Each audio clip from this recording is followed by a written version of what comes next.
Don't leave us. Don't leave us out. Why you don't come out to play?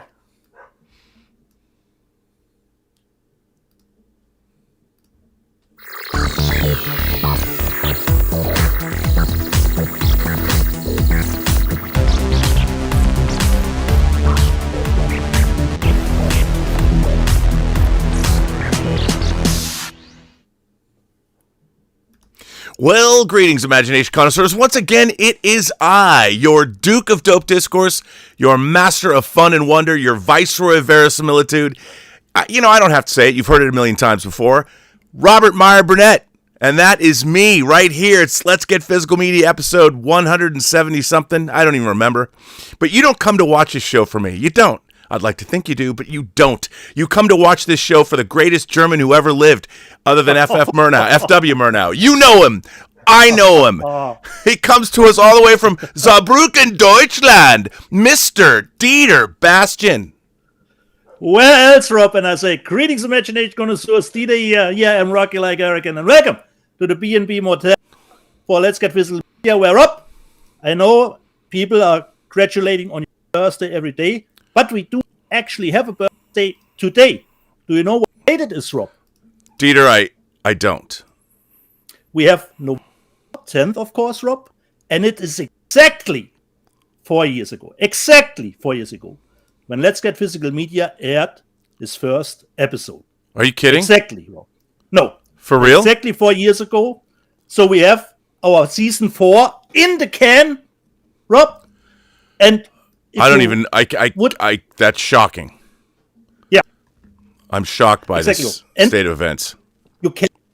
I would like, Rob, if you would do, since we had a big vote on Tuesday, that you would put up a poll in the live chat. Yes, we'll get back to the vote later. That would be great. Just as an experiment. Wait, are you telling me that a German is giving Jews orders? Is that what you're doing? Is that what you're trying to do for me today? Just a suggestion. Just a suggestion. Okay. Well, we have a special guest. We have a special guest with us too. Although he went. Is he there here he is. Okay. He is there. I'm going to bring him in a minute. I'm going to leave you in suspense. But he's actually somebody who has physical media on the shelves this week. Nice. And I mean, it might have helped that I'm actually in it, but it's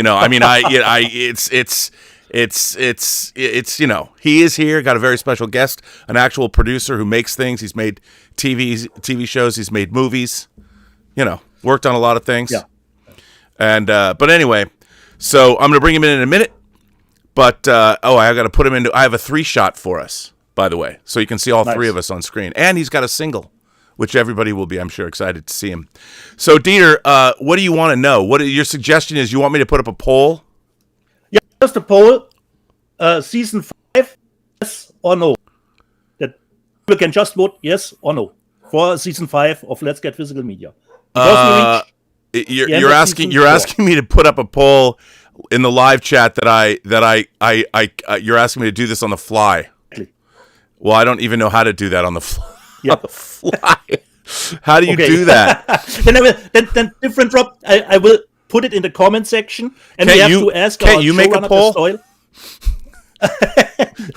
you do that? You have the technical powers over our show, but I will put it in the comment section later, and viewers just vote thumb up, thumb down for season 5 because, Rob, it is the 4th birthday of our show. So, Rob, this is on you. I will drink a German beer. Wait, whoa. Hold on. Is there alcohol in that? Come on. Really? And that's a heavy brew, Rob. That's a so-called seasonal beer, Bock beer. It's called Bock beer. So it's a really heavy. It has 6.8. So, Rob, if I'm slouching down from my seat here, it's all your dude, you're only going to take 2 sips from that. You know it. Come on. Yeah, know it and I know it. So people, if you see your TV glow, don't adjust it. It's just me glowing. Okay? So don't adjust it. Everything is so normal. So, Rob, 4 years. Is that why you're wearing a tie? Is that where you're dressed up for this show? There's no rock. There's no metal shirt or anything like that? Yeah. We have a birthday. We have a guest. I can't always go as a slump here. Sometimes you have to little bit, Well- up the game for our birthdays. 4 years, let's get physical media. 4 years to, you know what? I'll raise my glass of ice water because I don't bring booze on the show in the mornings. Sundays. Yeah. Sundays. I no more sacraments for Rob on Sundays. I'm trying to get off the sauce. Yeah. But I appreciate that you have. It's funny that you say that we have a birthday on this show because there's also our guest and we actually had an anniversary back in August. But we didn't really celebrate it. But now our guest that I'm going to bring on now, we have an anniversary. It is the 30th anniversary that I have known this gentleman. We met 30 years ago at Comic-Con. We talked on the phone before that. Yeah. And I was a big fan of his writing. I had been reading him and his huge articles on Star Trek The Next Generation that appeared in Cinefantastique. And then he started a magazine called Sci-Fi Universe. He was a talent agent, worked for a talent agent, moved to LA. And then he worked his way up in the entertainment business. We made a movie together called Free Enterprise. It's 25 years old. And I'll let other people in the chat ask him the question that everybody asks me every single day that we do this show. They can ask him and he can give them an answer. But he's worked on shows like Castle, TV shows like Castle. He created Pandora, the sci-fi series Pandora. And this week, he has something coming out on physical media that, yes, I am in, but it was a 4-part documentary series that aired earlier this year.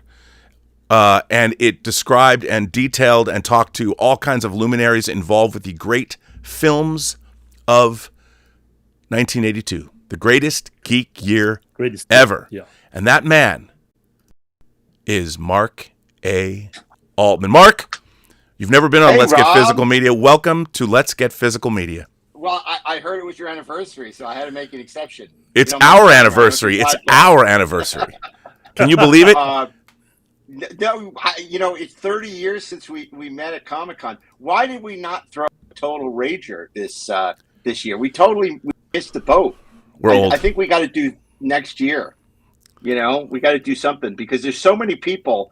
We always say it was like the Brady Bunch. It was like this mixed, blended family that we put together. All your friends and my friends that led to so many good things, including Free Enterprise. It's true. I think about all the people that you brought together on Sci-Fi Universe magazine. People like Jeff Bond, and Dan Weber, and people like Harry and Gab. I mean, I met so many great people that went on to such Eric Wallace that went on to such. Well, I'd known him before, but went on to such great success in the entertainment fields. Yeah, I still think the best thing about Jeff Bond is that story he tells about how he used to work at a bank when he lived in Ohio. People would go into the bank vault. They would throw the giant vault closed, say, "Goodbye, Mr. Bond." That's just so cool. And I think that that's why you want to be named Jeff Bond. You can't really do that with a name like Burnett. No.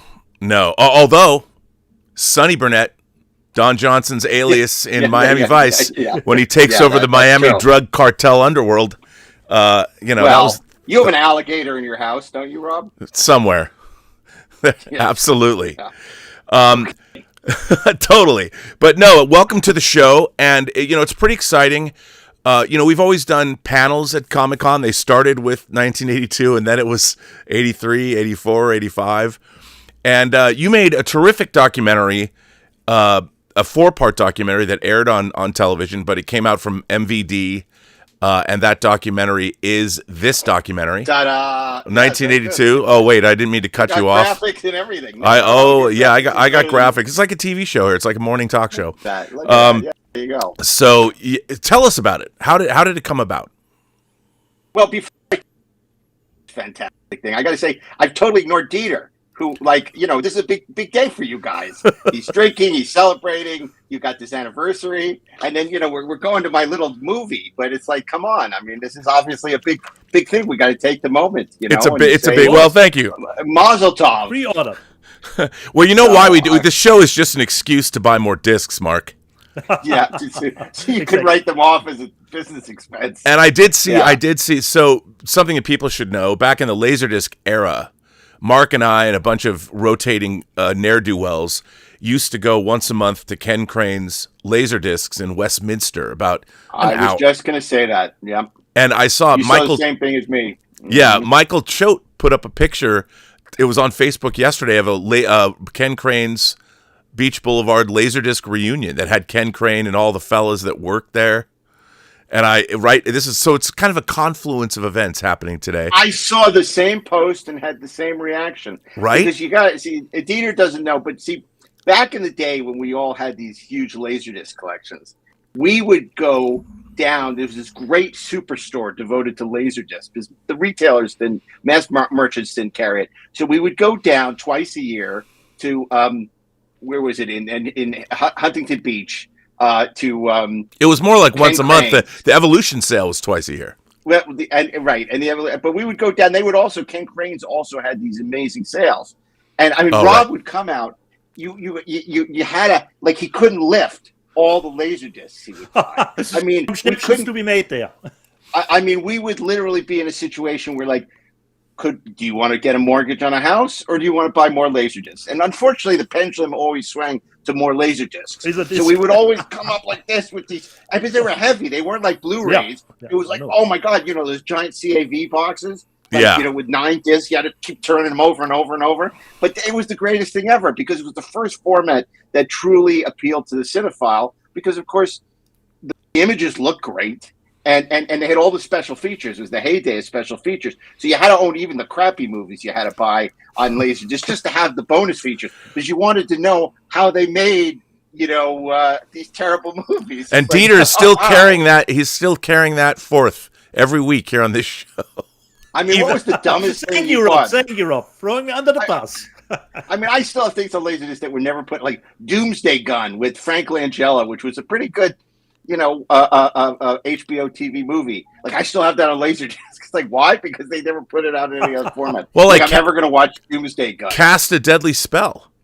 Where's that's right. Which I actually worked on. Where's that? Where's the Blu-ray of that? And the thing was, the reason I bought a lot of discs was the person who spent the most money. The other guys would buy him lunch. So that's right. Whoever, right. I didn't have any food. I didn't have any food in my house because I spent all my money on discs. So I would need to spend more money on discs to get fed. Yeah. But the problem is that the place was Arby's. It wasn't like we were going to. That was the good thing about Evolution Laserdisc sale. They were near all these strip malls, so we'd go to like a good Mexican place, or we'd go to a good decent restaurant, not steak, but we'd go somewhere good. But when we went to Ken Crane's, we would always go to Arby's because it was tradition. And then Mimi's Cafe, right? And but that was true. Whoever spent the most money, and usually it was Rob. And after right after I let you, right? Yeah, you'd have to loan me the money. that we would go and we would all buy you lunch because you spent the most money, and and it was but we would go with 12 people. So this, in a way, inspired Free Enterprise, a few years later because it was so fakakta, it was so nuts that we would do this. I mean, it would just, and the amount of money that was spent, and then a couple years later, it was all gone. And we were the last holdouts when DVD came out. DVDs will never replace Laserdiscs. Until you actually watched. And that's why. Watched them in progressive scan. That was it. Well, those early DVDs were so shitty. So it wasn't that crazy that we felt that way. I mean, that's why Free Enterprise, even though it's made in 98, we're still talking about Laserdiscs and not DVDs, even though the writing was on the wall. It's we still be. I know people now. You talk to them, it's oh, did you get the new 4K UHD of whatever? And then no, I still have my Laserdisc. It's Laserdisc is still the best. I'm are you out of your mind? Well, they talk about that with sound. There's certain sound elements like the AC3, but for the most part, I can't even watch my laser. I use them now as decorations. I put them in frames from Michaels and put them on the wall.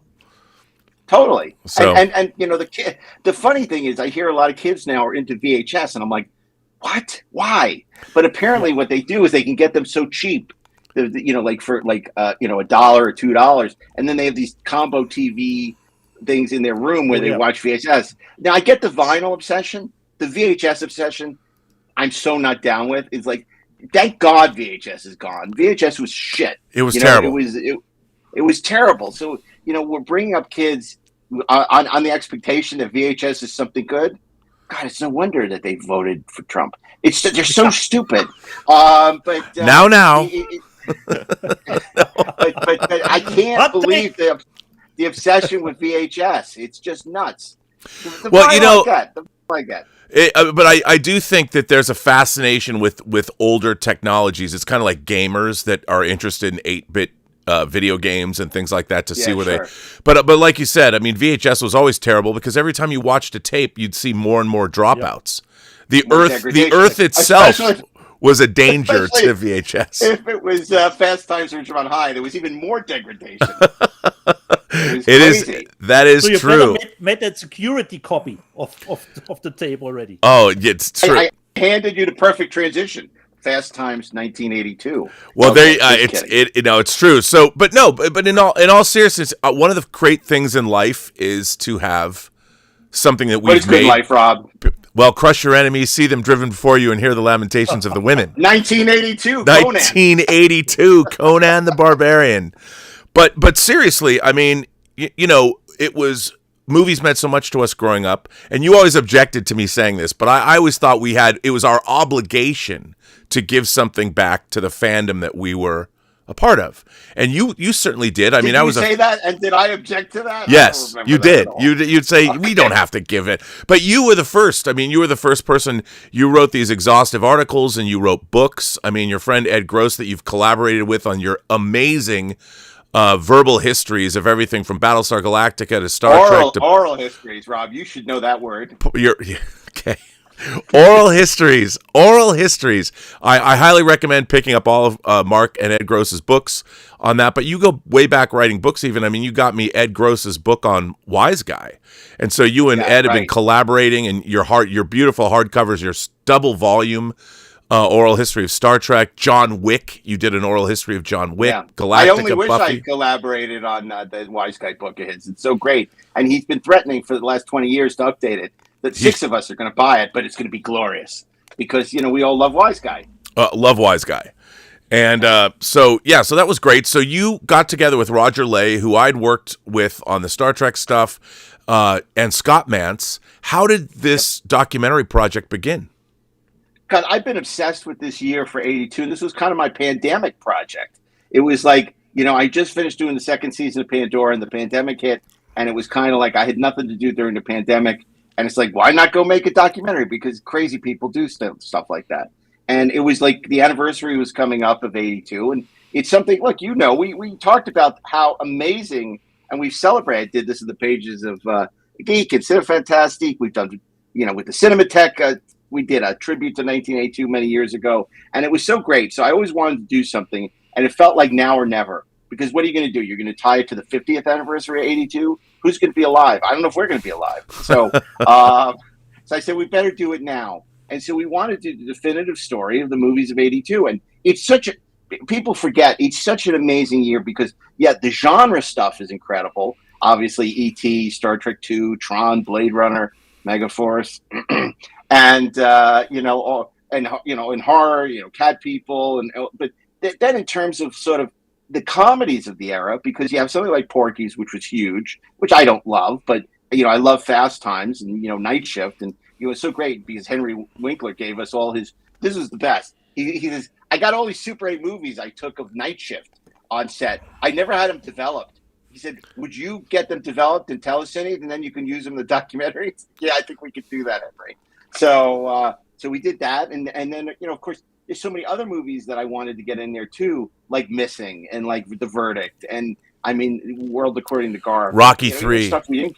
Rocky 3, which our mutual friend Darren Hughes has one of the best, funniest bits in the documentary where he's talking about his experience seeing Rocky 3. So and of course, Rob, as always, you're the gift that keeps on giving, the mouth that roared, because you have so many great stories that you share in the documentary. And I got to point out, this is not the CW docuseries. This is actually the theatrical cut. So there's a lot of stuff that was cut for television, either because of language or nudity or, just controversy. So this is the actual original theatrical cut that we premiered in Sitges. And there's 40 minutes of special other deleted scenes as well. There's a lot of deleted and two audio commentaries. Well, I'm really proud of the deleted scenes because like the one thing we had to cut from the documentary because it was so long at the time was our run on what an important year it was for home video. Because, of course, this is the year that Officer and Gentleman and Star Trek II came out on VHS. There it is, the VHS again, for the affordable prices of $39.95, which was a game changer because this is when it went from rental prices to sell-through, and people started buying tapes to sell. And we had this, you and Bill Hunt and a couple other people talking about what a seminal year this was for home video. And so we weren't able to include in the documentary, but it is in the deleted bonus features. And I think it's just great. And it really is the birth of the modern home video era where people would create, home video libraries and stuff. Yeah, I know. Absolutely. Then you would just rent shit. It's a really great documentary. I mean, and you've got so many interesting people and a lot of the filmmakers that actually worked on these films. You've got great interviews with all the celebrities, and it's watching it. It'll make you realize how different the landscape is now. How many interesting films the studios were releasing. I mean, mostly they were targeted at a domestic audience. They weren't just trying to make event pictures for the entire world. So the studios were releasing all different. They released thrillers, and they would release comedies, and they release science fiction films and fantasy films, and they were trying all kinds of things in the wake of what Star Wars was able to achieve 5 years before. So this was sort of I mean, I don't think there would have been a Conan the Barbarian movie had Star Wars not hit and then led to the success of Alien and Star Trek the Motion Picture in 79 and Superman the movie in 78. And so 82 is really the fruition year of everything that had been leading up to that time. In the post-Empire era, Raiders coming out the year before. So it was going to the movies and it was for us too as kids. We were in junior high, cusp of junior high and high school, and so going to the movies was an eye-opening experience every weekend. You had a transcendent experience in the movie theaters, and it really instilled in us a love of all kinds of cinema, not just genre cinema, which your documentary goes into. And I have to say, any doc that has Roger Corman, Ron Howard, William Shatner, Paul Schrader, and Robert Meyer Burnett has to be worth buying, right? Because what a great diverse group of people. I hang 50, 60 others. Because I hang out with those guys, except Roger. Because you hang out with the film brats. Yeah, that's us. Yeah, it was good. I mean, how long did it take to make? Well, again, it was during the pandemic, so it was tough. We had a bunch of people who didn't want to come and do interviews. Some people we had to do remotely because they just didn't want to. People forget, obviously, what it was like during the pandemic and how difficult and how scary it was, and so.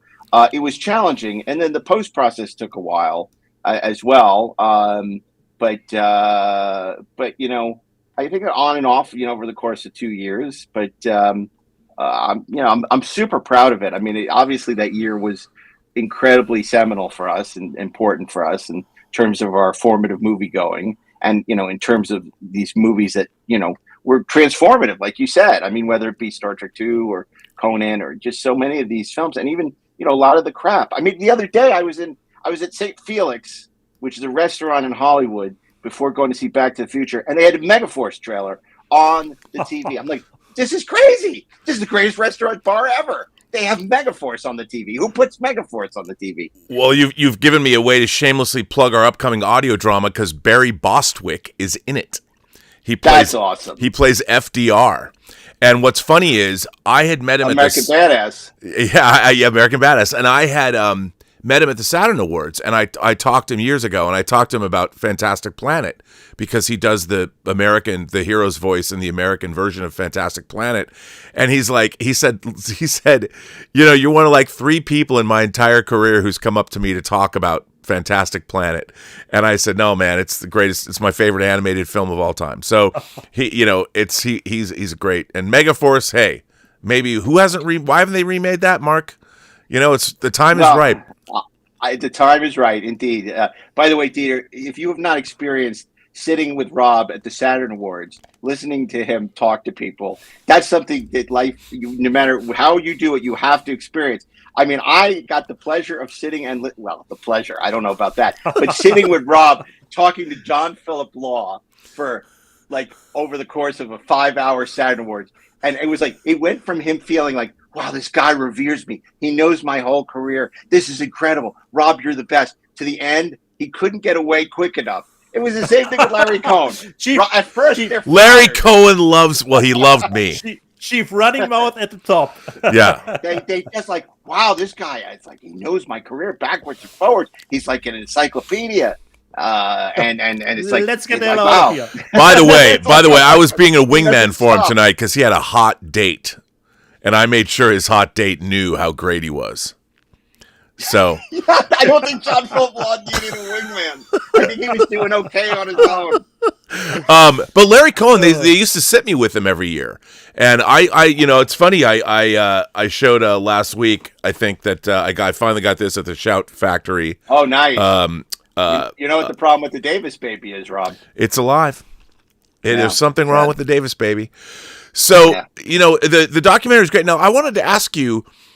Did you have clearance issues? We had a lot. Oh, I forgot to tell you. This is very interesting.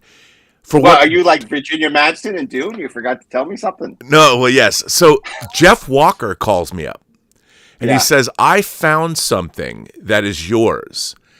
And I'm like, what? So I was over at his house a couple weeks ago. Jeff Walker is a publicist, and he's a big impresario with Comic-Con and everything, and he was a publicist for the studios. But I edited a movie that he made. He had all of our product clearance reports and contracts for Free Enterprise. From Free Enterprise. That Well, that's good to know. I must have given him. He gave them to me, so I have them now. But he must have had them because when they were doing Dean Quixote, which was right after we finished remember Free that. You Enterprise, got that. we probably gave those to him so he could get the stuff they needed to clear for that film. And it was wild looking through these clearance reports. But now we have them again. But so that was Great. That was I know, right? In Maybe the we should do collection. Free Enterprise as a musical, Rob. Hey, See Back to the Future it on stage.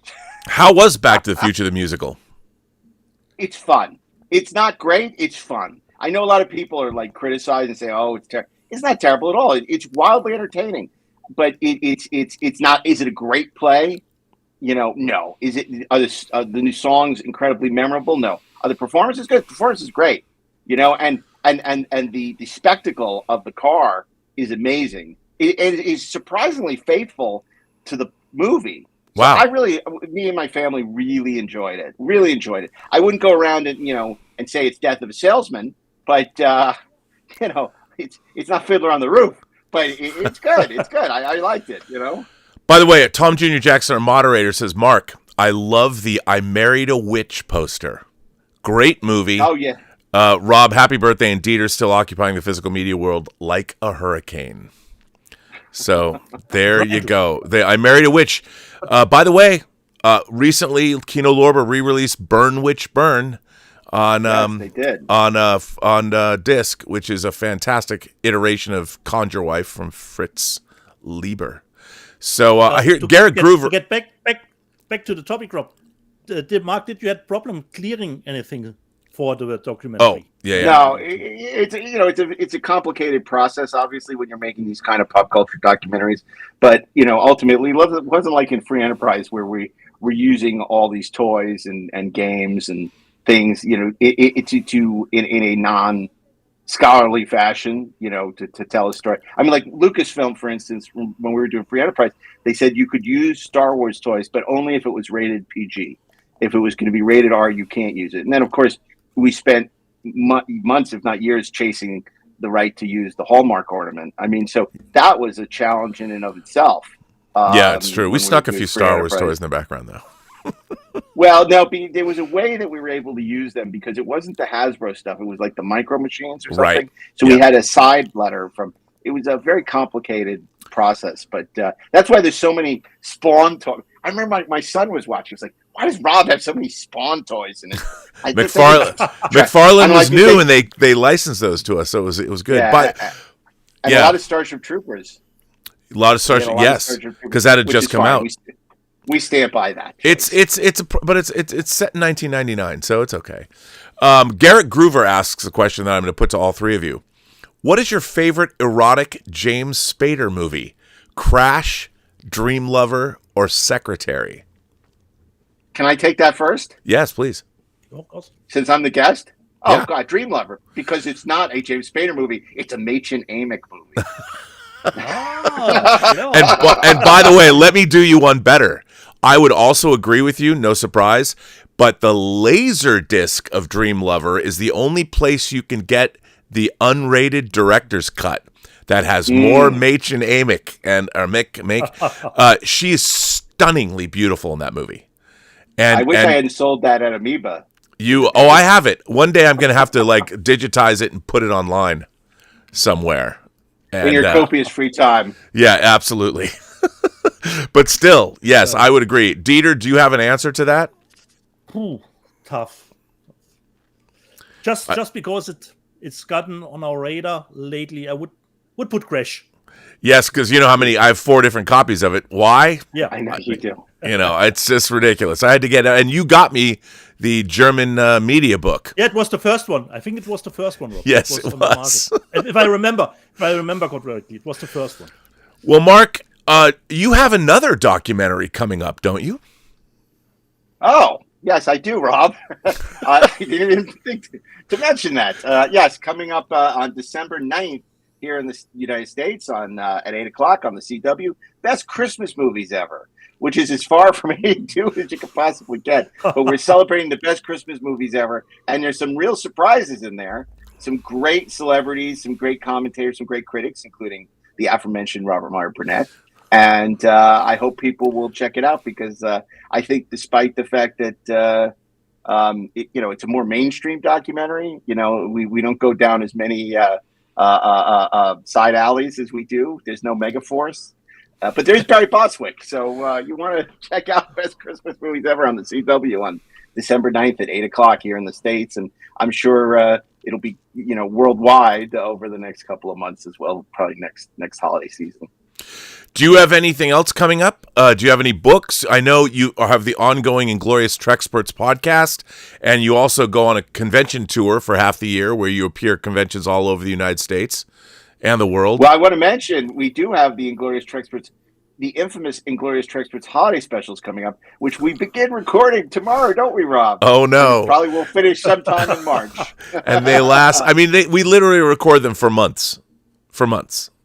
Yeah, it's crazy. And it seems like just when they finish airing, we start them again. Although my son is now a huge Star Trek fan, and he's actually gone back and listened to holiday specials, and it's so funny because I'm like when I'll meet him, I'll pick him up at school some days, and we'll listen, and I'll have to listen to these holiday specials, and I'll start changing my mind about sort of the rankings and stuff, and then he'll be like, "What were you thinking? Number 1, Star Trek villains, space Nazis?" And I said, "Well, it's more apt than ever." So ratings are always fluctuating. Always. Ratings are always fluctuating. That's right. But we're going to start. We're going to start tomorrow, and God knows what we will sow. What from the seed we plant tomorrow. But it'll be crazy stuff. Yeah. Well, listen, I want to thank you for coming on, and of course, it's 1982. The greatest geek year ever from MVD, their Rewind collection, the theatrical version. It's available now, I think. Yep. It is available now wherever you get your physical media, and I think it'll be coming to VOD shortly, so you can buy it digital. But why buy it digital when you can own it physical, right? Yeah, that's what the show's all about. I'm honored to have been on your 4th anniversary show. This is I had no idea. This is such a treat for me. So congratulations to Dieter. Congratulations to you, Rob, on 4 years of flying the flags of physical media. Physical media is the only way to go. That's why everybody should keep fighting the good fight. And it's just special features and everything. It's just like digital may be easier, but we know where that road lies. So, well, thank you for 30 years of friendship and a long, strange trip it's been. Indeed it has. Okay, guys, have a great... Now, wait, I got to ask you one last question. Oh, boy, here it comes. Here it comes now, Con. Only because, and you know what that question is? The perennial question. Actually. No, the question has to do with a little movie. A little movie that has yet to appear on either Blu-ray or 4K. Okay, let's explain this once and for all. Rob and I do not own the movie. Would Rob and I like the movie to be out on 4K? Of course we would. Like to own it in our collections. Do we have the wherewithal to release it, we would love to. Can we do that without owning the right? No, we cannot. So until the people who own the rights are willing to make a deal, and by the way, it's not that no one's interested. Between the two of us, virtually every major video label is interested. It's true. In putting it out, other than Criterion has shown interest in putting out this film, but it is not up to us. So, however, we are willing to act it out for a small donation. We can actually act out the movie if that would reach probably about as many people as saw it in its original theatrical release. But yeah, look, nothing would make Rob and I happier than to see Free Enterprise come out. I do like this play idea, though. I think we should do it as a play, as a musical. Well, it's ripe for reinvention. She took my ornament. I don't know what to do. I believe Hal Pittman coming in. Rob, I need the rent. He needs the rent. I don't have the money. What will I do? How about the hit song "Ladies First"? Ladies First. Right? That's exactly right. Oh my God! Maybe this is. I do think we own the underlying rights. I think we own the script. So yeah, we could adapt it. We just can't release the movie. So it's like Free Enterprise the musical. and the people we know. I mean, I know some Broadway affiliated folks that can help us do that. Well, the great thing is Eric McCormick can come back and actually reprise his legendary role as Mark, because he can sing and he can dance, he can do it all. Right. He can. Well, Mark, thank you very much for being here on our 4th anniversary show. That's thank you for having me. And it's great. And when does the Christmas documentary air? What the greatest Christmas movies ever airs when? Best Christmas movies ever, December 9th on the CW at 8 p.m. And I don't know when it's going to repeat, and will also be available on the free CW app. And 1982 is available now. And my litany of fantastic books, including the 50-year mission, available wherever you buy books, and digital, audio, and hardcover, of course.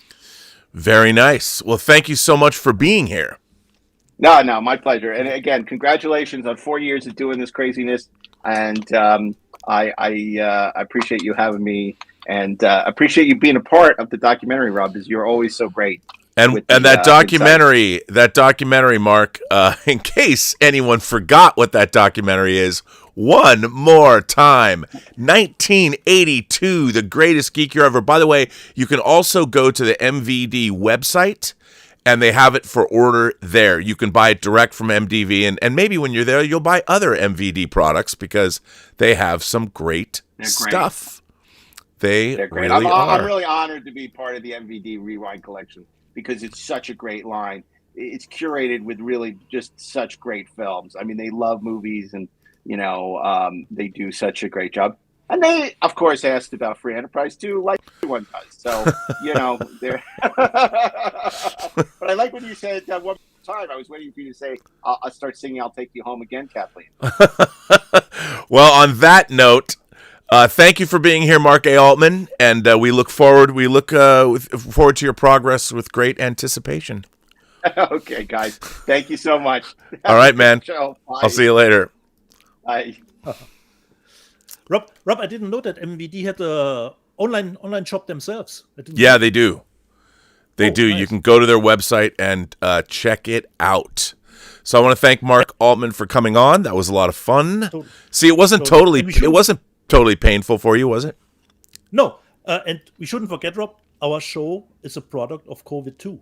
We worked on the 1982 documentary over COVID, but our show come out of COVID.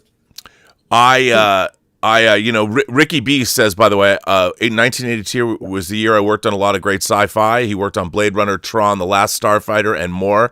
Ricky B made neon, and there was a lot of neon on Blade Runner. So yeah, which is very, very cool. So that's good. But you know what? I bet you want to know now. I think, Rob, we should go through the super chats. There were a lot of super chats coming. There were, okay. So that was Ricky B. Tom Jr. Jackson, I got Undead 6 says, come on, Deets. My dad's a home brewer, and his beer starts at 10% alcohol. Oh, man. Come on, Undead 6. Send me some of that. I only drink beer that's at least 9%. Is that really beer still Undead 6? Yes, it is. Garrett Groover says, which Sidney Lumet films would you like in 4K? The Verdict, number 1. I'd love to get Q&A. Actually, in 4K. I love Q&A. But there's so many. But if you said the first thing always jumps to mind when I hear about Sidney Lumet, it's The Verdict. And The Verdict would look so good in Dolby Vision, with the Dolby Vision treatment. So, let's see. Well, we are caught up on Super Chats, actually. Nice. Let me just make sure that there aren't more that I have missed. I'll check. Just hang on. People don't have to wait eternally. Stubble McShave. I should have said I didn't see this. Stubble McShave says, I listened to Mark on Inglorious Trexperts for a long time before I saw an image of him. Just based on Mark's voice, I was convinced that he was a 70-year-old Jewish guy. I stand corrected. He's a 58-year-old Jewish guy. Talking of Trek, I rewatched The Visitor yesterday. Rest in peace, Tony Todd. Yeah, Tony's passing is very sad. I was lucky. I was fortunate, to work with him. Cheers to Tony. I was fortunate to work with him on the Prelude to Axanar fan film, and then he did the voice of a dragon in Dota Dragon's Blood that I worked on for quite some time. It was a Netflix animated series you can watch that I edited, and that's pretty exciting. So, unfortunately, he leaves a great body of work behind him. You know, when actors that we love, and he was such a great guy. I mean, he was so good to the fan community. And when people like that shuffle off this mortal coil, on one hand, I'm sad we're not going to get more work from them, but I'm also happy that we have so much great work from them. And, of course, it's the 30th anniversary of The Crow, and he plays Michael Wincott's henchman in The Crow, and it's really great stuff. So, Deets, do you want? Yes, of course, Helen. Do you want? Probably is most Candyman. Yeah, I think so for sure. Yeah. And he played Candyman in 3 movies. So, because he came back in about the sequels at the moment. Nia's new version. Of course, I want to know numbers. Give me numbers. Well, do you want the foreign numbers first or the domestic numbers? Doesn't matter. I'm leave that up to you. All right. Well, let's start with foreign. But you're right. Foreign Red Run is already out in international market. So the crazy, The Rock and Chris Evans, Red One Santa Claus Secret Agent movie is out, and it's doing quite well. So Red One has come out. The opening numbers on the Christmas theme movie are within the range we expected heading into the frame, coming in at $26.6 million from 75 offshore markets. And this is, of course, I think this was it's Amazon MGM movie that cost like $200 million. So it's a huge epic. Insane. It's crazy. Latin America, the film ranked number 2 behind the third weekend of Venom, The Last Dance, but the results are above movies like Central Intelligence. And in Europe, and at today's rates, Red One is tracking ahead of Central Intelligence and Skyscraper. So maybe Dwayne Johnson has another hit. Asia was never expected to excel. However, in the region, reviews were mostly positive, and the film ranked as the number 1 or number 2 U.S. film in all but 2 markets in Asia. And so, Christmas is different over there, obviously. Yeah. So, but it's doing well. A little bit. And in the UK, it was the number 2, and in Mexico it was number 2, and Spain it took number 1. So you go, Red One. So that's the interesting news from around the world. Now, domestically, here we have, these are not the actuals, but here we go. We've got number 1. Venom: The Last Dance is still number 1. And it made $16.2 million this weekend for a domestic haul of $114.8 million, and it's closing in on $400 million worldwide. The Best Christmas Pageant Ever, which is from Lionsgate, a movie I didn't even know was out, made $11.1 million. Heretic, the new horror film from the guys who made 65 and Beck & Woods, who wrote A Quiet Place. They co-directed the film.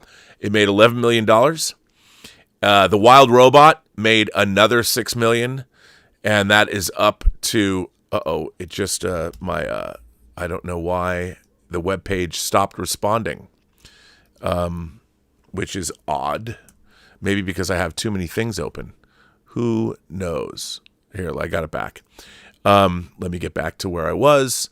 That is so frustrating when that happens, so I apologize. Where was I? The last Christmas pageant. The third, Heretic? Yeah, the third was Heretic from Beck & Woods, and which is great. I mean, I haven't seen it. Wild Robot was number 4. Smile 2. Ooh. Smile 2 is up to $60.5 million. Smile 1 made $200 million worldwide, so I think $60.5 million. I mean, there was an article in the trades the other day about how horror is somehow not doing well. Since when? It's always doing well. Yeah. The movie I most want to see that I haven't seen yet is Conclave, based on the Robert Harris novel, and that made $21.5 million. And for an adult film like that, that's pretty great. Yeah. The film Anora, which probably will win Best Picture this year.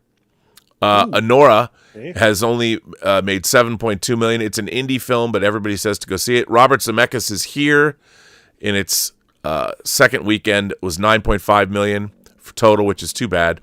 And then We Live in Time, and from A24, has made $21.8 million. And finally, Terrifier 3, $53.3 million domestic.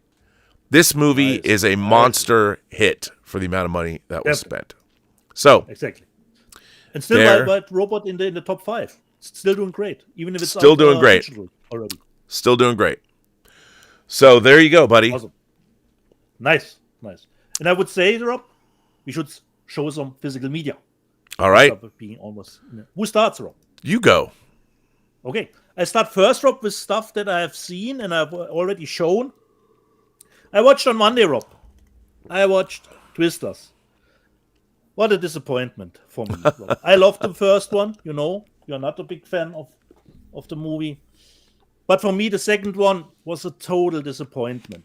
From the first one, I always remember stuff. You know, the wall of the house coming to them. And, oh my God, you know, the house moving in front of them. They're driving through them. The truck crashing on the ground. But Twisters has no memorable scenes at all, Rob. And not only that, we buy some kind of these movies, you know, they have that rockin' feeling at home with the sound, but the sound was a disappointment too, Rob. I could hear Twisters. Yeah, Rob, I could watch Twisters at midnight and wouldn't have any problems at all. Yes, the surrounds are nice, but we need that power, Rob. The power. Where was the power in that mix? You know, a total disappointment on all fronts, Rob. Scene forgotten. There was not one scene I will remember from Twisters. Not one. But I always remember stuff from the first one that blew me away back then. Next one, Rob. This was a good one. Even, we talked a little bit now about Candyman. This is like a Candyman type stuff. I showed this last week. Candicia, from the directors who made Inside. Pretty nicely done. It's not big on the creep factor, but it has some nice moments for a 16 rating here in Germany. So, pretty nicely, Candicia. And she's not really that nicely looking that I was expecting, perhaps. Then I watched the 3D titles that I showed last week. Migration, or the German title, Raus aus dem Teich! You know, really nicely. Had a good time with it. Great 3D. Had everything that you want. Some depth, some pop-outs here and there. So really nicely done. And I had really a good time with the movie. 7 out of 10, Migration. Nice. I watched Fallout in 3D, Rob. It has the IMAX scene in it. And considering the 3D, it's a give or take. The stuff that's always with 3D is during sunlight, the Paris stuff, or especially the helicopter stuff at the end is great. in 3D. So it's a little bit on the 3D side. I would say a mixed bag, especially the IMAX scenes pop, of course, and they have the aspect ratio still open for that. The Fallout 3D, and then Rob, finally I watched the Korean movie that I showed last week, Sleep. Oh, how is that? Great, Rob. I had a great time with it, and I won't give anything away how the movie will play out. The only thing I will spoil for you, Rob. Considering an exorcism, you don't need a priest, Rob. You need a hostage. Remember what I've said to you. You need a hostage. That's what you need. That's what you need. Great movie, Rob. Sleep. Really nice. It's a feature debut. Don't let me butcher his name from the director. Jason Yu. So a little bit easier on the name. Really nicely done. You know, there's a couple at the beginning. The wife wakes up. She's pregnant, and their husband sits at the end of the bed and says, "Someone's inside," and falls back to sleep. You know, and she is what, and has to investigate herself. Really nice one, told in 3 chapters, and the last chapter, the 3rd chapters, came with nice surprises. So really a recommendation, Rob. Sleep. So this was stuff that I have seen. Just the digital stuff, really fast, Rob. I watched the Netflix movie Don't Move, produced by Sam Raimi. Had a good time with it.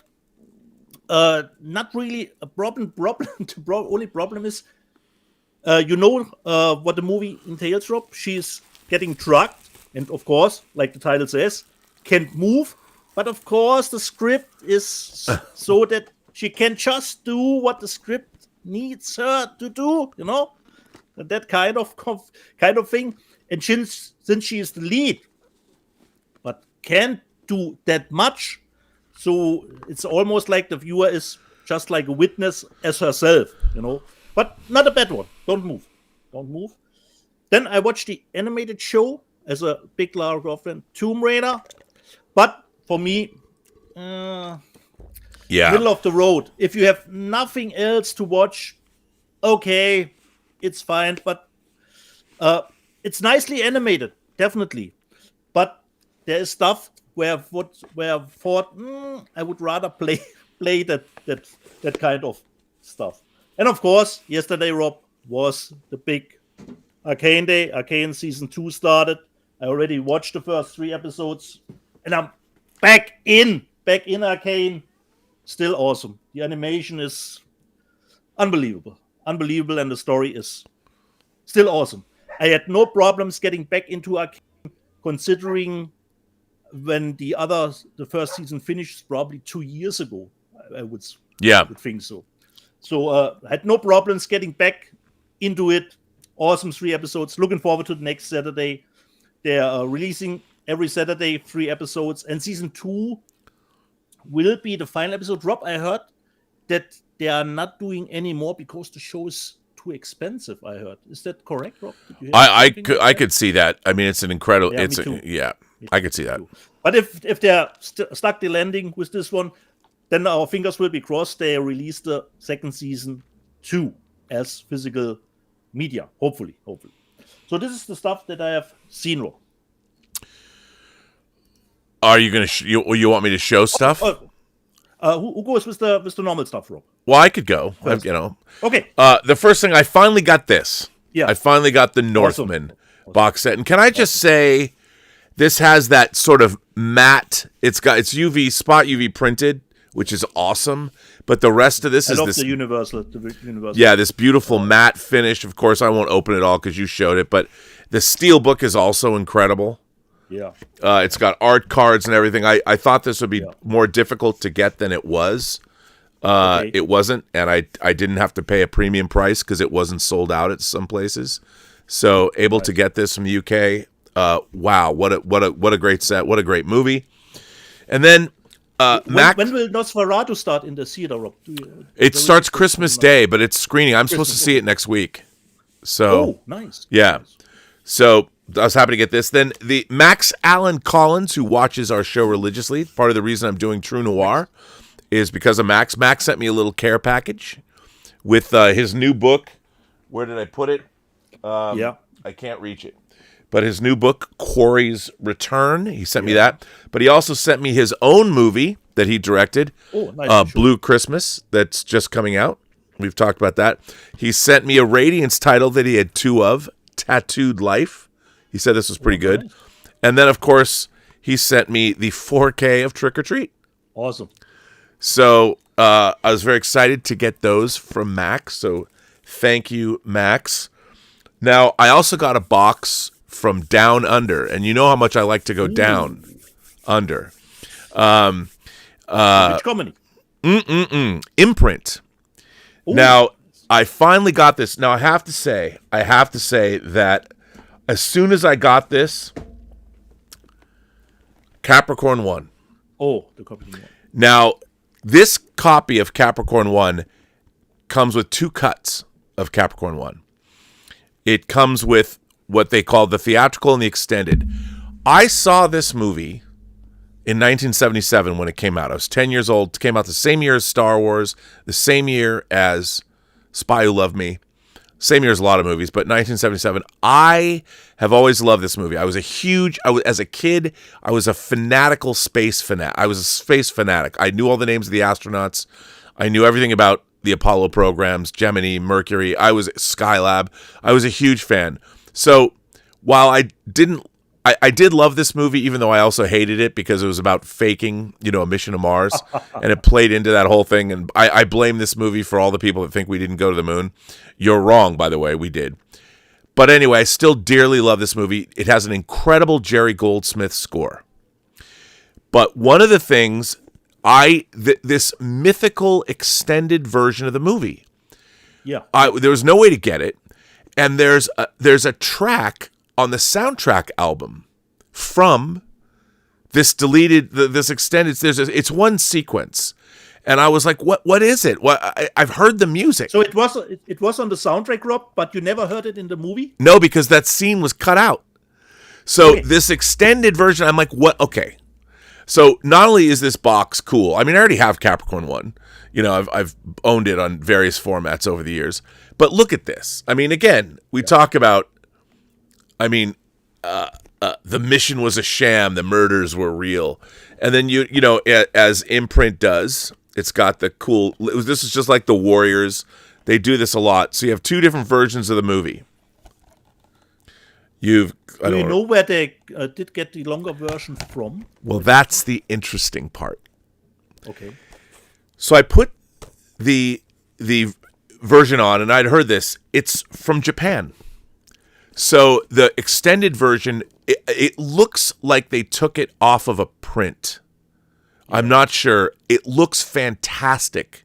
I mean, you can still see it's perfectly clean, but it looks amazing for a print. It's only 2-channel stereo, though. So, I mean, there's, which I understand. So it's not in 5.1. It's only a 2-channel stereo. So I sat down to watch it, and suddenly I'm seeing this sequence that I've never seen before. And it's a sequence where it works so well for the movie because it's the scene when one of the things about Capricorn 1 I always wondered was they have a LEM. I mean, basically they're using all the Apollo footage of Saturn V's and they build a LEM even as a kid I'm like, these were meant to go to the moon. It's not like they could spend 8 months in space on these capsules with enough supplies. It always even as a kid, even when I was 10 years old, I'm like, I'm going to call bullshit on that because the LEM, they could, I mean, nobody would know that. I understand why they went that way. It's a big ask. Major Chai Chai knows. You get one big ask in a movie. And even as a kid, I'm like, you couldn't have designed a science. I mean, it would have upped the budget of the movie, and I understand. They used what they had. But anyway, it's the scene where the command module docks with the LEM, the Lunar Excursion module. I guess it would be the MEM, the Martian Excursion module. So they dock, and they're like pushing and what, first of all, when I got to this scene, it was like for me, as someone who's watched this movie literally for 47 years, when I got to the scene, it was like opening the Ark of the Covenant for me. I'm sitting there going like, oh my God, like because I've seen this movie so many times, and I'm hearing this piece of Goldsmith music. I'm like, this is amazing, and it's really cool. And I'm like, why the fuck would you possibly cut this out? Some numbnuts probably said because it is slow. You're watching these two. Yeah. You're coming, but it was Well, no, because it's in a sound stage, so it's like these guys are pushing the thing. But what was so great about it was another time that the astronauts actually had to be live on camera. So the tension in the scene is are they gonna break character? You know, because Brubaker, the James Brolin character, is like, I don't want to do this. I don't want to lie to my wife, and I don't want to lie to the American people. I don't want to lie to the world. So it was like, even I was like, and I have to say, I mean, it doesn't look as good as I don't, to be honest, I don't know how many more times in my life that I'm on this planet I will watch Capricorn 1 because I've already seen it many times. I just want to, it's weird because it's like, now I like have this. It's weird because I was thinking about, this movie is one of those movies, the reason you want to own it is because it's part of your life. You know how people collect you have photographs of your life? Having this movie, for me, nobody else would care. But for me, this movie means a lot to me. You know, and seeing something new after 47 years, I mean, it was mind-blowing. Most people wouldn't give a shit. The question is, Rob, is the extended cut your preferred version of the movie? No. For sure. Yeah. But the only problem is, I mean, it's only in 2-channel stereo, and this needs a 5.1 mix or more. I'd love to get this a Dolby Atmos mix of this. Nobody will ever do that, but I would love it because it's one of Jerry Goldsmith's best scores, and I would dare say the theme to Capricorn 1, it's not like Star Wars or something like that, but Capricorn 1 has one of the greatest main titles of any movie ever made because it's so percussive. In a way, it's kind of like Basil Polidoris's Conan score. Yeah. Bum bum bum bum bum bum. But the thing about it is, it's never it doesn't have. It's not the all-encompassing epic feel of a John Williams theme. But for this particular movie, the score is amazing. It's just an amazing score. And as a kid, my grandmother bought me.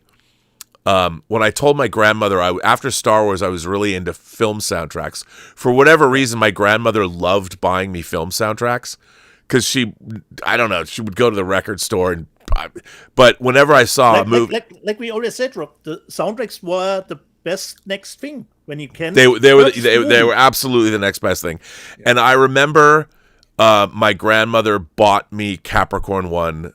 And she bought me something else. I want to say it was Jaws 2, but it wasn't Jaws 2 because Capricorn 1 came out the year before.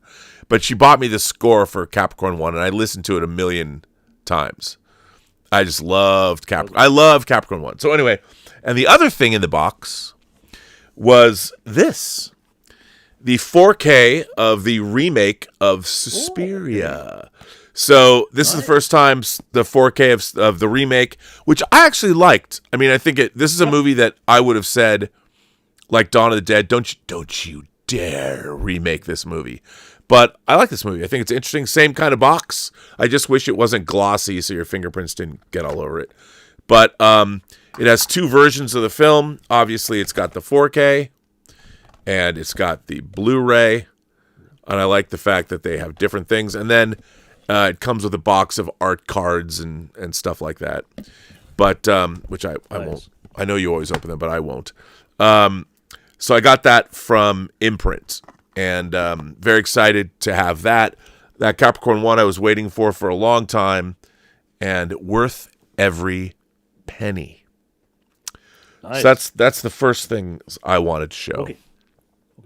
Rob, just help me out. The director of Suspiria remake is Luca, and I have to look at his name to pronounce it correctly. Yeah, Luca Guadagnino. He did challenge us. It's either Guadagnino, Luca Guadagnino. Okay, he did challenge us. Am I correct this year? The challenge us movie. Yes, that's right. He did challenge us this year. Nice. Okay. He did Call Me by Your Name. But yes, he did that, which is great. So okay. So there you go. On my end, some back catalog, a title that I haven't seen from Yorgos Lanthimos. That's what I was asking the question. I bought Dogtooth. Oh, This is a newer release. It's not in 4K. It just says restored in 4K. And it comes with a booklet in it. So we have booklet is a little bit of a special edition. So to get a little bit of his back catalog, because this is in Greece, actually, with German subtitles. Even if it has, of course, a German dubbing on it. Then, when I watched it the second time, I thought, well, better than the first time watched, but I didn't own the 4K. But that I forgot to mention, when I watched the Blu-ray, I wanted to dive into the special features. But strangely, the special features didn't have any sound. I don't know what has happened. And I thought, okay, I will buy the movie in 4K someday. So I bought the first one. Second one is still playing in theaters. So I bought a steelbook for Smile. The first one. So hopefully the special features here will have sound. Smile. Then I was really looking forward to this movie and had a great time with it. I don't know if you have heard about this with Samara Weaving, Rob. Israel. Oh, I've heard that's really good. Yeah, it's out in the UK already because I wanted to watch it on Shudder, and sometimes you stumble across, hey, it's already out in the UK on Blu-ray. Unfortunately, no subtitles, and the movie has no dialogue. There's only one person that speaks in a foreign language. Didn't detect exactly, some Norway, Finnish perhaps. I don't know, but I had a great time. It's a mix. I would describe it. Walking Dead, The Last of Us, a little bit. So a nice mix in that kind of way. And it totally, there was no slowdown. The movie is only, let me just see, 86 minutes. And always when you think the movie slows down to a halt, no, we are still going. Really nice one. And I think Samara was never better than here, Rob. Israel. Nice. Really nice one. And the writer is Simon Barrett, who did The Guest and You're Next for this movie. I don't know what there was written here, because there's actually, like I said, no dialogue in Israel. This one, Rob, you made me aware of this in the news section from Kinji Fukasaku, the double feature with these two movies. It's Wolves, Pigs, and Men and Violent Panic, The Big Crash. Let me just see who put this out. Well, it's funny that you say that, because this will give you a preview of something I have cooking. I, too, got that double feature from Vinegar Syndrome. Nice. So the Kenji Fukasaku double feature.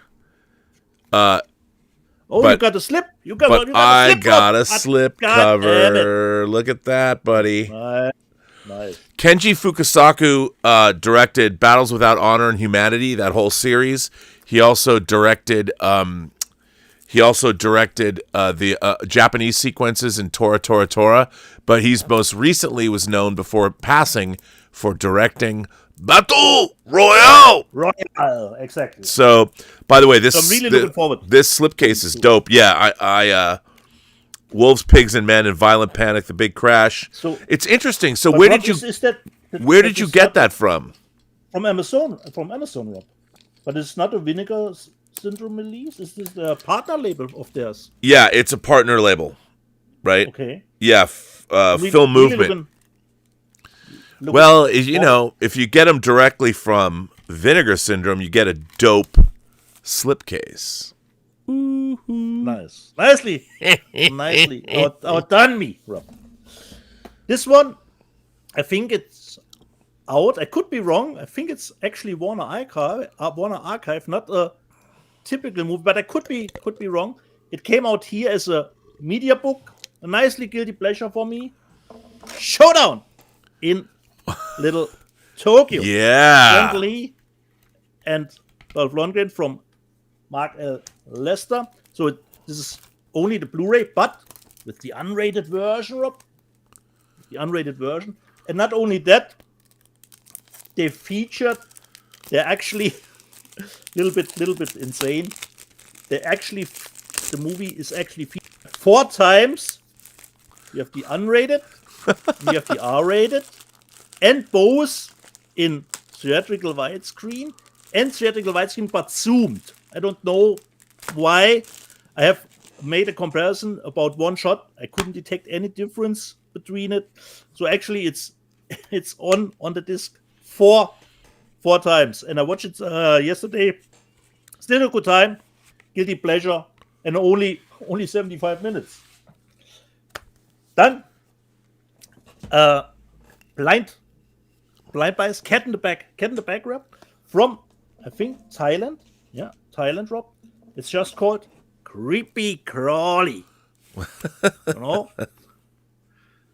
it's a media book, but it's not. It's Blu-ray and a DVD. Yeah, so, haven't seen it, so hopefully nice creature feature here. At least it looks like that. You know, perhaps some body horror in it. Who knows? Ooh, that looks good to me. Looks good to me. So creepy crawly. And then something, Rob, that has no FSK rating here. So it went the unrated way. Let me just see. This is from the Philippines. It's called, just to get the show demonetized, Rob, Sable is Still Young. Oh. Well, who put that out? Wait, well, look at that. That looks... This is from the Bush Company, Rob. Yeah, it sounds like, Of course it's from the Bush Company. But what nationality is that film? Filipino, Rob.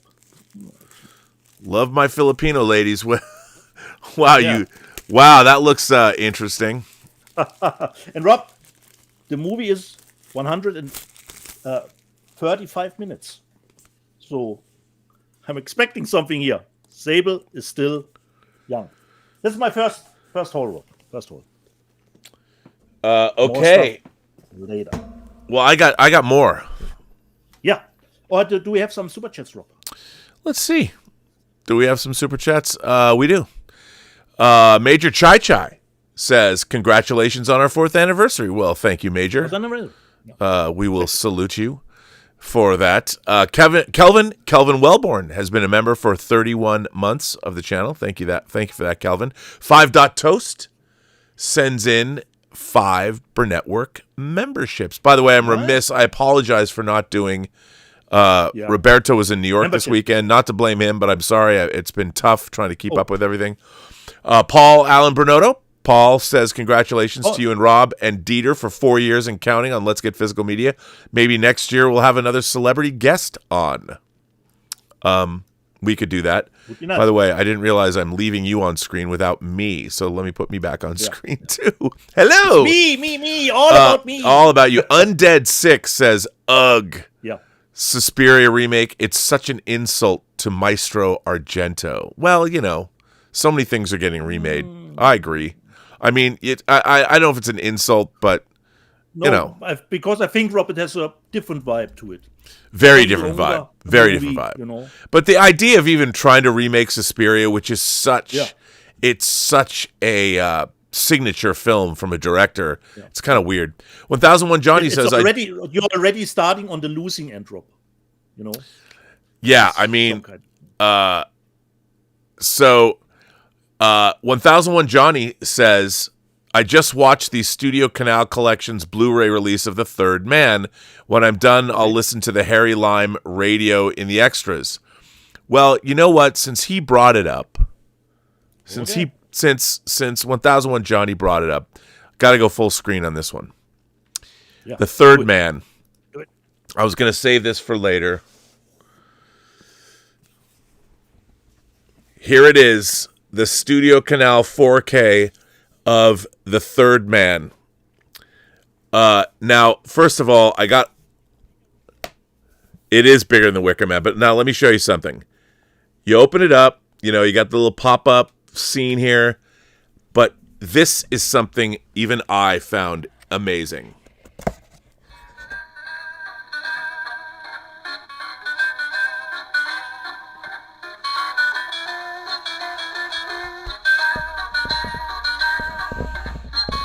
The very famous theme song from The Third Man plays in the box.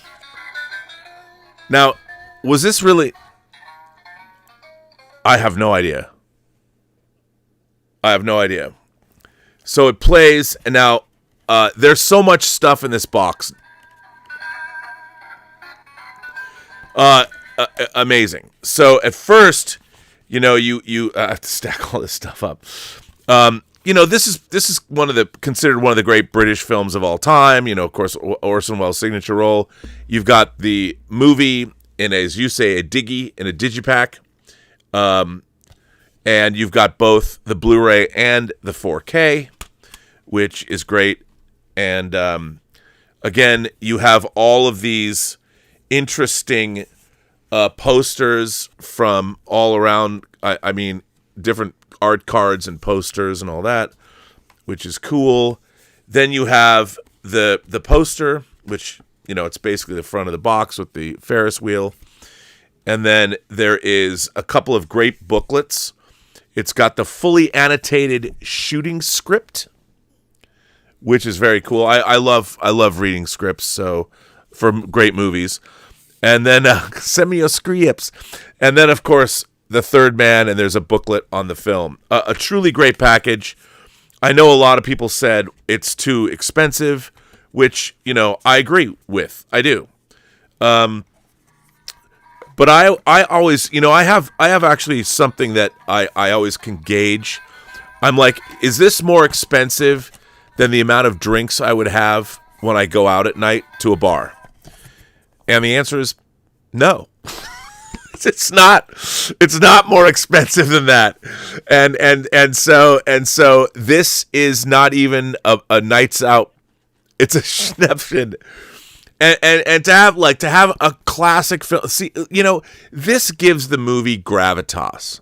And when I'm gone and somebody goes through my collection and has to, liquidate it or whatever, they're going to stop at this and they're going to go, I'm going to take an extra hard look at this. Hopefully they don't just throw it in the garbage. But yeah, this is expensive. But Studio Canal, come on.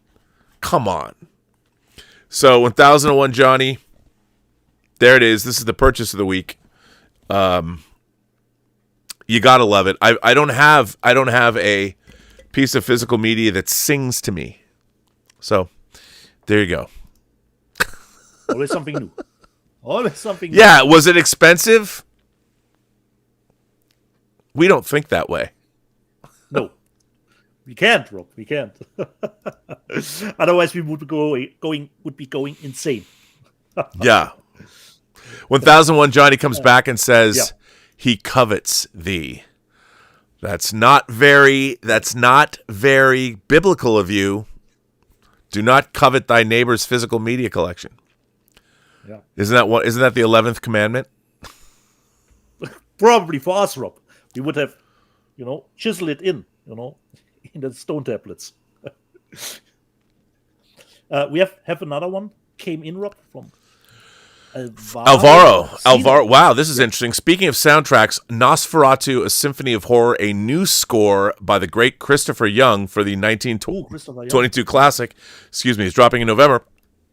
Christopher Young composed one of my favorite horror scores, the score for Hellraiser. Yeah, and Hellraiser 2. Totally, his score for Hellraiser is epic. Yeah. It's epic. Yeah, totally. And I'm a huge Christopher Young fan. One of the big components for making the movie a success. 100%. 100%. It's so good. And by the way, this is Alvaro's 10th super chat. So thanks for that, Alvaro. Awesome. I would show his book again, but I can't.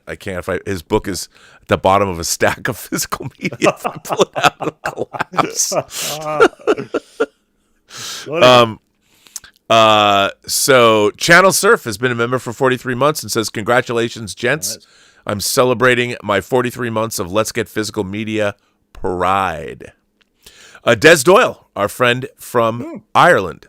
Oh, showrunner is here. I keep seeing these Irish. I keep seeing these Irish redheads on Instagram. I'm like, where have I been all my life? Not in Ireland.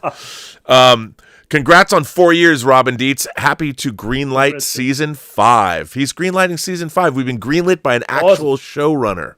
Exactly. But Dietz has to wear a shirt and tie every week. Come on, Des. What can I say? Put me on the spot here. Mus Hussein says, happy 4th anniversary. Surely the best of times. Little Star Trek 2 reference there and a little Tale of Two Cities reference. So like that, that's cool. Awesome. Yeah. So I would say, Rob, I show my second haul. Show your second haul. This one is certainly, I would think so, one of the most famous movies in Germany, and it contains a little bit of David Bowie, so probably one of Rob's two. Nicely, not a coffee and cake movie, not a good feel movie, but I bought it yesterday as a Schnäppchen. I bought Christiana F., Children of Train Station 2. That's not really a feel-good movie, buddy. No, by any means. Right? No. By any means. So it's a 4K and a Blu-ray. So it was nicely price reduced. There is a media book also, but the media book is not in 4K. So it's a little bit, what can you do, Rob? You're going for the 4K, of course. Christiana F. Then Cat in the Bag, Rob. Not seen it. It's just called Lovely, Dark, and Deep. That's what she said. Yeah. So hopefully I will be positively surprised about Lovely, Dark, and Deep. Nothing special, but it had a reversible cover, so you could get off the German rating on the front. And Rob, it's always strange. We are always contemplating what movies do we want on 4K, but it's always some surprising title that we didn't expect to get a 4K release, especially when it's from the direct-to-video market. But Turbine put this out, and then I said, okay, I will get this just to support it. I think I have seen the movie, but don't remember it. We even talked about Christopher Young, considering the score of Hellraiser. Turbine put this out. They put out Hellraiser Judgment. I think this was the last direct-to-video in a 4K edition, Rob. Wow. Not only 4K, Rob. This is a 3-disc set of the movie. They worked with the director together for this. So you get the movie in 4K as a Blu-ray and some bonus features in it for Hellraiser Judgment. I think it was the 7th Hellraiser movie, if I count correctly. And Rob, Turbine is listening to you. Turbine is listening. Because Rob's always complaining, that the bag is too wide. I don't get it in here. But Rob, it's actually the perfect size. I didn't have to cut out anything, and it fits, Rob. It fits. There Turbine we is go. listening to you, Rob. So Hellraiser Judgment. Everybody should listen to me. Yeah. You can get it in different cover variation. I decided to go with this one. And the director is featured with audio commentaries. So they really went all out, Rob, on a title that you wouldn't expect would get such a release. Then on Steelbook, really nicely looking, Convoy in 4K. Really nicely. This is embossed. It comes a little bit out of the Steelbook. 4K and Blu-ray. Let me just see this yet. Yeah. Studio Canal 2. Nice. Convoy. And then came in yesterday from Arrow 2 movies. The first one from Sam Raimi, who produced Don't Move, A Simple Plan. Oh, yeah, mine's coming. Yeah. Yeah. And as we always like, different cover artwork. beneath it.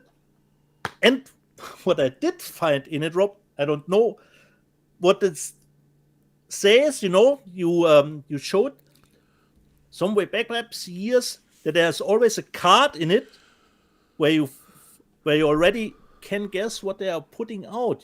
There was Naked Lunch or something like that. Oh yeah. But I don't know if we need that movie in 4K, Rob. There's a card for this movie in it. I don't know, Rob. I don't know what it says. Jason X is featured in here. I would not say no to a special edition. Jason X rules. I would buy that in 4K. Me too, Rob. But I would think the movie is shot in 2K, Rob. Just I would. Because Jason X goes to space. Yeah. And this, Rob, this is what our axiom is all about, memorable kills. Oh, yes, there are memorable kills in that movie, and I have to say that I just forgot what I was going to say. The actually thing. I just had a big point to make, and it just completely left the transom of my. So sorry. I know what I was going to say. So A Simple Plan is based on a book by Scott Smith. And it's another, like recently, Project Hail Mary by Andy Weir. I think I had read a review of A Simple Plan, like a Stephen King review of it. For me, it was a one-sitting book. I read that book in one sitting. I cracked it. Yeah, I cracked it open, and I read it in one sitting. And Scott Smith wrote the book The Ruins, which is actually a totally underrated horror film. I love the movie. Yeah, I love. But the Ruins is great. But the as a matter of fact, The Ruins and the remake of The Crazies. I don't know why I think this. I don't know why. To me, is the perfect horror double feature. Because you're dealing with. I have to try it out. Like it's all about. It's kind of location based. One's a small town and one is. Like a Mayan pyramid. Yeah. But Scott Smith wrote The Ruins as well, and it was another one-sitting book for me. So he was 2 for 2. I don't even know if he's written anything after that. He probably did. I haven't read it, but I read those 2 books, and they were both one-sitting books for me, and both movies are great. Nice. And with the Simple Plan from Arrow, if the memory is faded for that movie, I think it's more mediocre, but I bought Invasion. Oh, yeah, that's coming too. Then Daniel Craig, different cover variation. And this comes, and here, Jason X is in it too. I don't know what it says, Rob. I have no idea. I mean, is that... So Invasion is... Yeah. So that is another remake of Invasion of the Body Snatchers. So Invasion of the Body Snatchers has the Philip Kaufman remake. Yeah. It has the Abel Ferrara. So Philip Kaufman's also is called Invasion of the Body Snatchers. Abel Ferrara is just called Body Snatchers with Meg Tilly. Where are you going to run when there's no one left like you? It's really good, actually. Body Snatchers is really good. So isn't that directed by a German director? I think you're right, Rob. Let me just see. That movie is not bad. It didn't get a great. Then let me just. Like Oliver Hirschspiegel or somebody like that. Yeah, correct, Rob. Is that right? My eyes in the small print on the back of the but I'll tell you, you know what? That's not as correct, Rob. That movie had a lot of, if I memory serves, studio interference. That movie is very. It doesn't reach nearly the heights of either Body Snatchers, but I like it because Nicole Kidman's in it, and it's like at the end, don't they win? Don't they defeat? I don't remember it anymore. Oh, okay, yeah. I don't remember it either. And I also hated the fact that like in the beginning, you see a space shuttle coming back to Earth, burning up in the atmosphere or something. So. I don't like the fact that they gave us such a ridiculously obvious way to bring the invasion to Earth. That seemed like a studio note. What was always so cool is that in Philip Kaufman's Invasion of the Body Snatchers, which is one of the great movies of all time, you see like these seedlings take off from their alien planet, which really makes no sense, and it's kind of not a very good miniature, but I don't care because it's great. And they fly through the universe, and then they rain down on the plants, and they shot it, they projected it, they pulled the tendrils back through, but when they did it backwards, they came outward. I mean, it's so much better. But this movie, it feels like the studio got involved and really made it less cool. But I still kind of like it. Would think Rob Hirschbiegel had to make some movie that made them aware in Hollywood, Yeah, that was his movie that I forget what he made. He made something cool and he was a great director. And then like so many, like the guy who directed Yeah, they bring to Hollywood here. Yeah, and they give you these movies, and then the studios, like the studios know better. They give you all notes, and then they make the movie lame. South Park should do an episode about this, but I did order those 2 films, so hopefully. Yeah, me too. And the last one, my piece de resistance of this week is the Blazing Saddles. Oh, you got that special edition. That is going to be hard to get. Is that from Amazon UK? Germany. Oh, okay. Germany, actually. So it comes with the steelbook in it. So just out. It's really nice here on the inside. And I haven't opened the swag. Let us just dive into the swag. And this one, Rob, is what you hate. I had to cut some stuff around the edges to fit it in. So let me just open it up like the usual one. This is pretty thick, actually. Oh, seems more than I expected, actually. Oh, there are a lot of art cards. Yeah, there's all kinds of swag in that thing. Yeah. So 50th anniversary, baby. As quickly as I can, because there are a lot of art cards here. Was this double? Yeah, there's one actually double in here. So art cards, en masse, like we here say in German. Then we have more, a little bit different. Here, some behind the scenes photos of the shoot, black and white. One more, and then this is once in a lifetime. I have no idea actually what this is. Don't know, it's not a ticket for it. So actually not quite sure what this represents. And the last one is the poster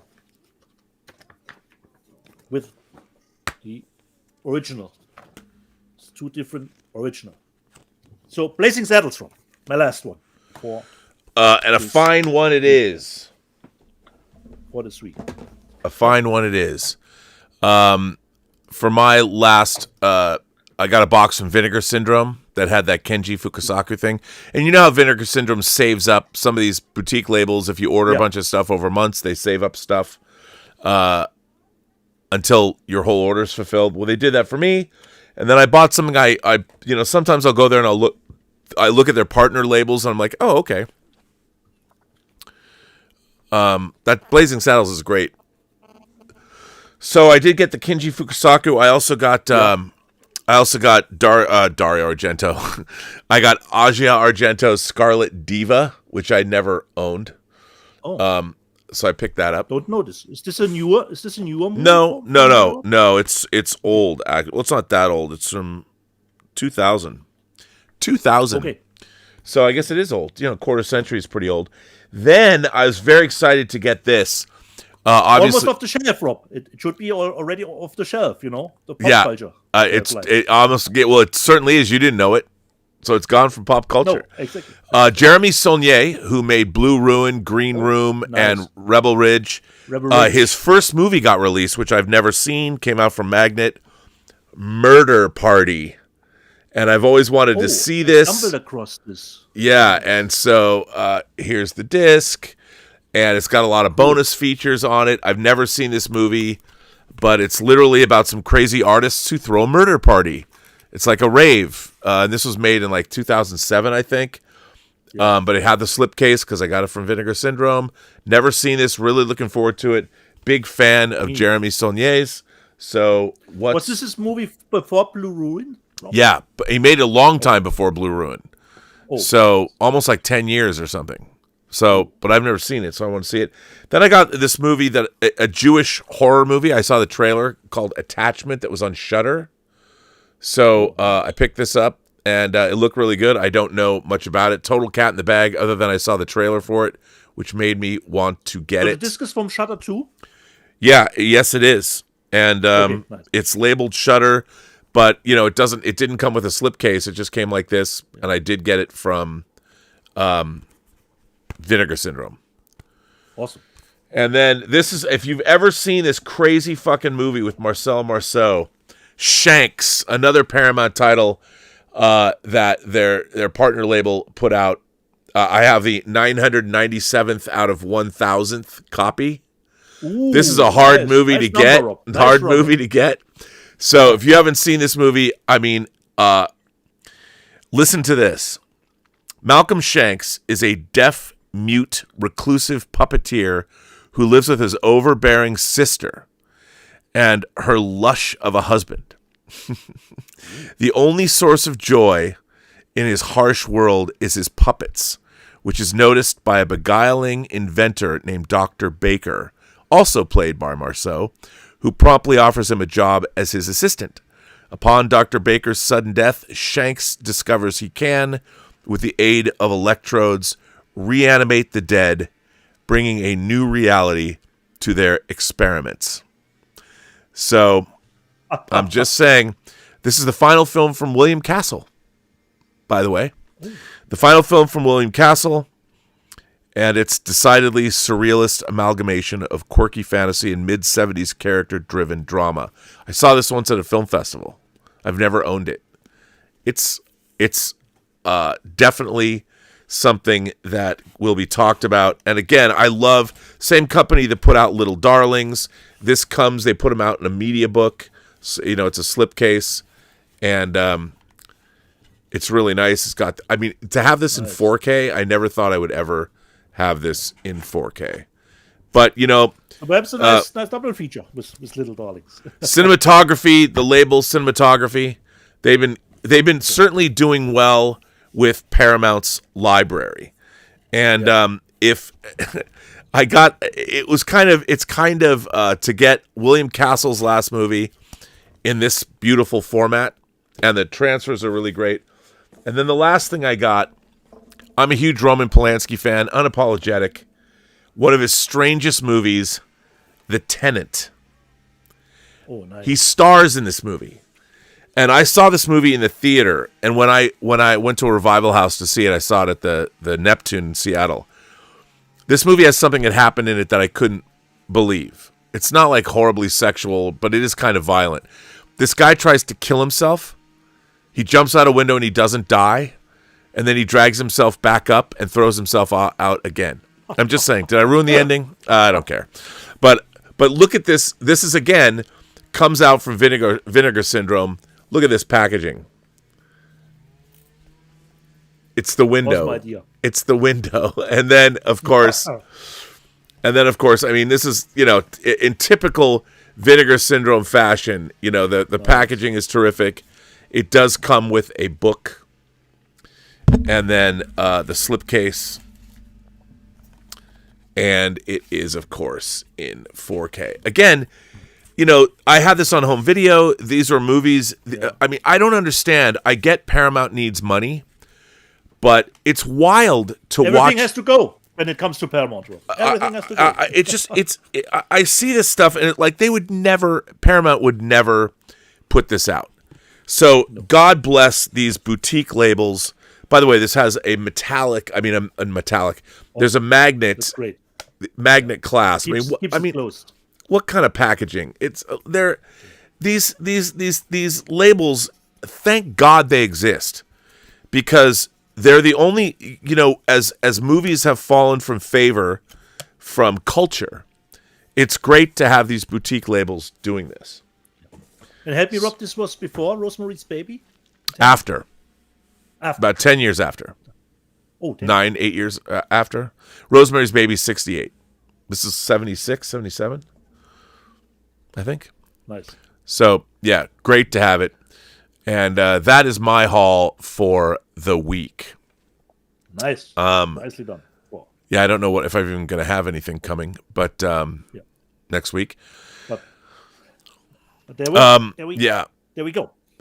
So Justin Toner says, "Hi, Rob and Dieter. I ran to my local Barnes and Noble today for the 50% off Criterion sale and picked up Godzilla in 4K. I got to get that. And Malcolm X in 4K. I have that. Excited for the Searchers in 4K, which we're going to get to. Thank you, George and Warner Archive." And Justin also, it's weird, I guess that didn't come in earlier, but Justin also said, congrats on 4 years, guys. I had some issues with the stream for a bit, but did you see the super chat I sent earlier? Well, there it was. There you go. Major Chai Chai says, please put me in your will, Rob. I'll gladly inherit that Third Man box set. I'll bet you will. But you can have it if you want. I'll will it to you. Adventure Square says, congrats on 4 years of Let's Get Physical Media goodness. Rob and Dietz would love to know some of your favorite cat in the bag discoveries over the period. Ooh, that's a good question. 4 years. Ooh. I know, but this is a Rob find is of course this year at the coffee table, Yeah. It's not my discovery, it's Rob's discovery. I don't know if I did it during the show, but I would say Jeremy Saulnier's Blue Ruin was a cat in the bag for me, because I'd heard about it, and then I watched it. It might have been before we started the show, though. But during this time, I watched it and was blown away by it. I bought it and watched it, and I'd never seen it. And that was a really fun time. There are seldom movies that I don't know anything about, because I'll look them up and read about them, and you always hear some rumblings, mostly. So from the top of my head, Cat in the Bag, where I didn't know anything about it and just bought it, and really blew me away. It's tough. It's tough. Adventure Square would need to go through the whole list, for the whole purchase list, to see what was up there. Yeah. It's tough. Yeah. So it's always nice to get a nice surprise like Ezreal. I heard about. Right. Ezreal was awesome. Yeah. In my book. I mean, there are things a lot of things I hadn't seen, but they weren't, like, I didn't see Mandy in the theater, Nicolas Cage's Mandy, but I like Panos Cosmatos, and so Beyond the Black Rainbow, and so I was going to watch it regardless. You know what I would say, I don't know if it might predate this show, but I think about Benson and Moorhead, who made Benson and Moorhead, who I'd heard about, and I'd heard about Resolution, the movie Resolution. I think Spring was the first one that I saw from them. Yeah, well, they Cat in the Bags. I mean, I heard they were good, but I didn't know much about them other than that. And then also Coherence, the low budget film that I watched, that a friend of Elizabeth's talked about. That was during the 4 years. Coherence blew me away. And also Dez's Lola. Yeah. The movie that Lola, I didn't know anything about Lola. And me neither. Dez sent me that and I loved it. Yeah, me too. So thanks, Dez. Yeah, so there you go, Dez. Thank you for that. The other one, Rob, the time travel movie. Second World War, help me out. That's Lola. Is that Lula? Yeah, Yeah. correct. Yeah. And I loved it. Yeah, totally. Yeah. So I thought that was really good. Douglas Baird sent in a super sticker with thumbs up, big thumbs up. Well, thank you for that. Undead Sick says the U.S. studio heads have talked, and we have been renewed for season 5. Lucky us. We have been renewed for season 5. We've been greenlit. So that's always good to know. It's always good to have that in our back pockets. So yeah. So I think we jump to the news, Rob. I think. Oh no, there's one more. Bert Vetter asks. Yeah. Do you also collect soundtracks and scores of movies and on CD or vinyl? Happy 4th anniversary. Rob more. When I was a kid, after Star Wars came out, I started collecting soundtracks and had hundreds. I mean, I know one of the things living in LA, you meet all the professional super nerds and people like Lucas Kendall and Jeff Bond and Dan Schweiger and Mike Mendocino and all the people that write liner notes and produce CD soundtrack albums. They have, like, my friend Dan Schweiger has literally every single soundtrack that's ever been released on CD. Every single one. Unbelievable. And even things that haven't been released. So I collected soundtracks for a long time, especially in terms of getting my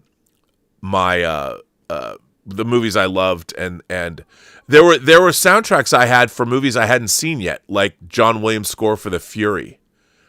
I listened to the music before I saw the movie, and I kind of like that. I kind of like seeing that. I like that when that happens because you kind of have a way into the film. Yeah. But I don't collect as many because there's not a lot of soundtracks that I love these days. But yeah, I have hundreds of soundtracks on CD. It's not really a soundtrack, but like last week I showed the Warriors, Warriors 2-disc concept album. But I just don't buy, and also, I mean, none of it means as much. Like you said, soundtrack albums were such a big integral part of my young film knowledge and understanding.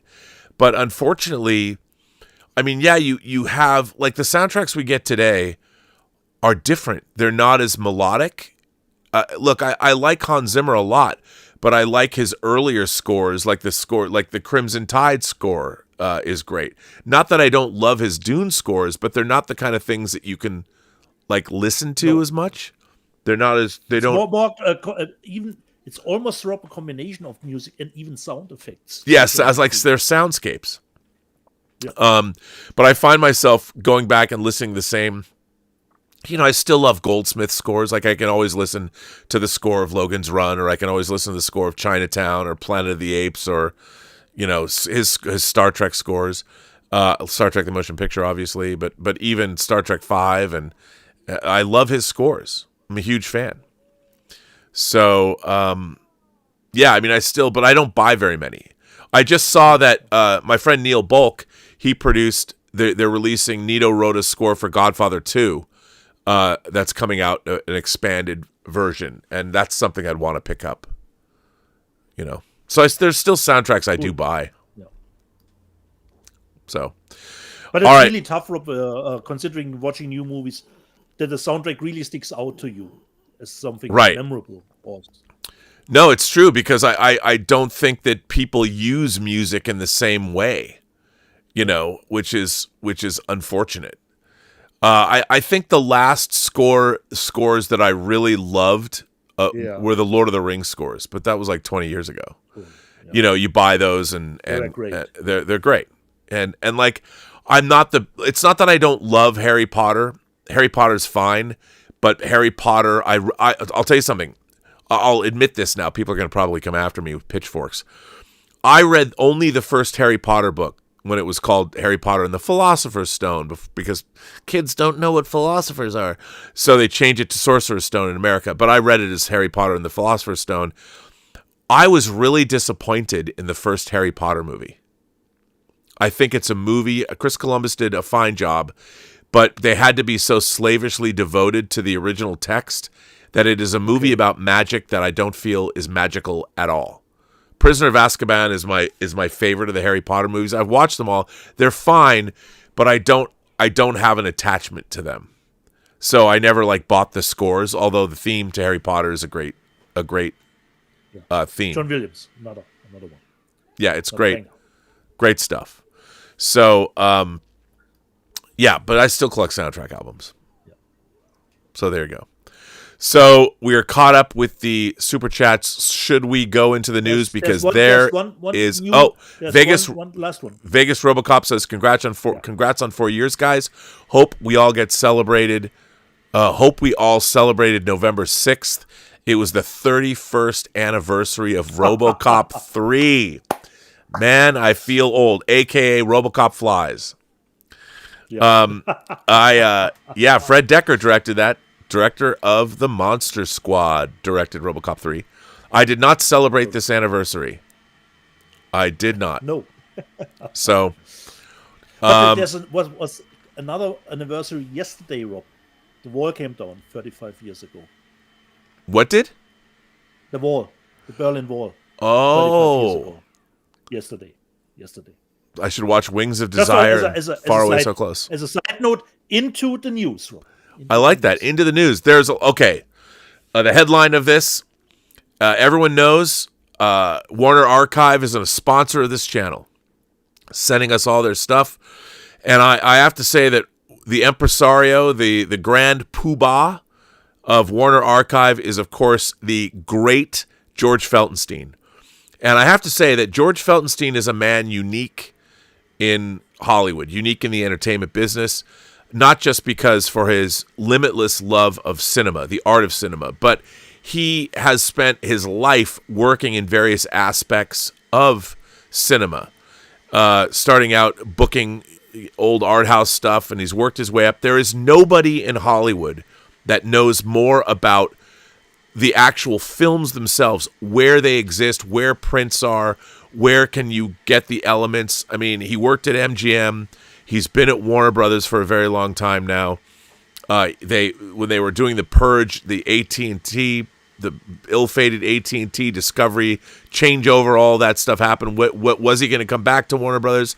He was consulting with them when he wasn't there. They brought him back, which is why you would ever let a man like George Feltenstein go is beyond me.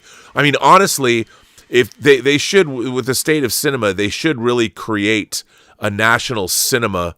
Maybe I'll write Donald Trump and say, look, create a national cinema office, something that protects. I mean, we have the film registry, the Smithsonian's film registry. We need something more than that. And I nominate George Feltenstein to be the head. He's still relatively young. He's only in his 60s. I think he's 8 years older than me. And so George Feltenstein, his love of cinema, but more importantly, the fact that he knows where everything is, he can find the prints, he can find the materials, the fact that what he's shown with Warner Archive's bitrate levels, for instance, if he worked at Paramount, he's like, you're not going to put Once Upon a Time in the West on a BD 66. Fuck that. He would have made sure it was on a BD 100, which, by the way, Once Upon a Time in the West is on a BD 100 if you get the Cult 4K from Italy. I didn't know that, Rob. Exactly. What, considering the BD, what it is. Yeah, George Feltenstein would never let that happen. He would never have put out Speed Racer the way they put it out at Warner Brothers. He would have made sure you get the highest quality and the highest bit rate because he cares. But just as an excuse, Speed Racer is a really old Blu-ray from the starting days. It is, but they could have made it better than it was. And by the way, they keep talking about maybe it'll come out. Maybe it'll come out. It should be in 4K and it should be Dolby Atmos and it should have the highest bit rates and not any uncompressed, all uncompressed audio, no compression, and just make it good. Now, we've heard some things from Bill Hunt, rumored titles, things that they're working on, very exciting stuff that we're getting. I am very excited to see what's going to come out in 2025. And the first thing is Warner Archive, ladies and gentlemen, putting out their first 4K title. And what a great title it is. It is, in fact, The Searchers. I don't know what we're missing now. What am I? Why are we getting this thing here? Oh, I know why. Hang on. Let me edit this shot here. Let me delete this one. And there we go. So The Searchers is coming out. It's Warner Archive's first 4K title. Now, this is a huge deal for Warner Archive. Everybody should pre-order this. This is also one of the greatest Westerns ever made. You know, it's truly one of the greats. I mean, one of John Ford's crowning achievements. And to get this in 4K, you can only bet your bottom dollar that tomorrow, when we get this, it's not coming out tomorrow. That was just an Annie reference. Why I decided to make an Annie reference, I have no idea, but I made one. So there you go. But this is significant, and it's an amazing first title for Warner Archive to jump into 4K waters with. Because if they're doing this, I mean, obviously this is their mandate. It's truly a classical film. It's truly one of the greatest Westerns ever made. I'll tell you something. The first time I ever saw this movie, I had sort of a Westerns awakening in my early 20s. And this movie was... you were not a Western fan. I was not a Western fan growing up. And I was sleeping. We were partying. I was at my friend Sean Fanning's apartment in West LA. And, we'd go out and party. We were in our early 20s. And wherever we were drunk or eating fast food at 4 a.m, whatever. So I fell asleep. For whatever reason, I woke up at 5 o'clock in the morning and turned on the TV. And this was on. The Searchers was on. And I was like, I'm hungover or whatever. I'm watching this movie, and I immediately, I couldn't believe it. I was so riveted by this film. And when I was so invested in what happens. Of course, Jeffrey Hunter is in this movie, who played the original Captain Pike, John Wayne, and I loved this movie. So The Searchers was the film that really sort of turned me around on Westerns. And after seeing this movie early in the morning, hungover, I'm like, I gotta watch me some Westerns, and this was again in the early 90s, and the culmination of this, because I started to get really into Westerns, and I'd seen things like Good, the Bad, and the Ugly, but I didn't consider those Westerns. More so, they were more mythical. The Man with No Name, and they were not just they were not big. Maybe because they were made by an Italian, I felt differently about them. But it culminated with me going to the theater the summer of 1990. Was it 91, 92? I think it was 92. It was 92 when it came out. 93 when the Oscar. I saw Unforgiven at the Chinese Theater opening weekend. And I was watching Unforgiven, and I'd been on a steady diet of Westerns. And when I watched Unforgiven, when it was over, I turned to my friend Wayne Mogilevsky, and I said, this is the best movie of the year. This is going to win Best Picture. I was so convinced. I'm like, this is the greatest. Everything it... And I'm like, this might be the greatest Western ever made, or at least the best commentary about Westerns. And sure enough, I was correct. So The Searchers, for me, big movie. Also, on the cover it says Vista Vision. What does this exactly? No. Well, VistaVision was a new process. It was a wide. See, again, I'm going to fuck it up here. It wasn't. It was a larger format, larger gauge. I think like North by Northwest was shot in VistaVision, but it was Paramount's. Was it Paramount's? Did Paramount come up with it? I'm not. It was just a different format, a larger format, a bigger format. It was response. It wasn't Panavision. It wasn't widescreen, but it was wider than 4:3, and a terrific format. Now I want to look up. Was this the time, Rob, where the theaters had to fight against TV? Yes, and VistaVision was one of the formats, and they shot effects plates in VistaVision, and there's so much information in my head. Yeah. I now I want to go. On the Yeah, it was created by Paramount. VistaVision was created by Paramount. VistaVision is a higher resolution widescreen variant of the 35mm motion picture format that was created by engineers at Paramount Pictures in 1954. Paramount did not use the anamorphic processes such as CinemaScope, but refined the quality of its flat widescreen system by orienting the 35mm negative horizontally in the camera gate and shooting onto a larger area, which yielded finer grain projection prints. So there you go. So they turn the negative this way. So the 4K will be really interesting to see. Yes. And so VistaVision could be shown at a widescreen aspect ratio between 166 and 2:1. So Nice. that's interesting. So that's basically what they did. Hitchcock used VistaVision for many films in the 1950s. However, by the late 1950s, with the introduction of finer-grained color stocks and the disadvantage of shooting twice as much negative stock, VistaVision became obsolete. Less expensive anamorphic systems such as CinemaScope and the more expensive 70mm format became standard during the late 1950s and 1960s. Since the last American VistaVision film, One-Eyed Jacks, in 1961, the format has not been used as a primary imaging system for American feature films. However, VistaVision's high resolution made it attractive for some special effects work within some later feature films. Nice. White Christmas was the first Paramount film to utilize the VistaVision format. Okay. So there you go.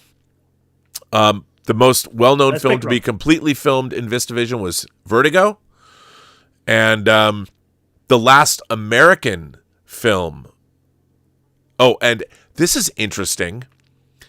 The end of Evangelion, the animated film, released in 1997 that ended the animated series, was the final international film to be fully produced for VistaVision up until the release of, get this, The Brutalist this year. Oh, the new one this The year. new Brutalist in 2024 and the Battle of Bactan Cross, which is coming out in 2025. It was used on the Ten Commandments as well. So there you go.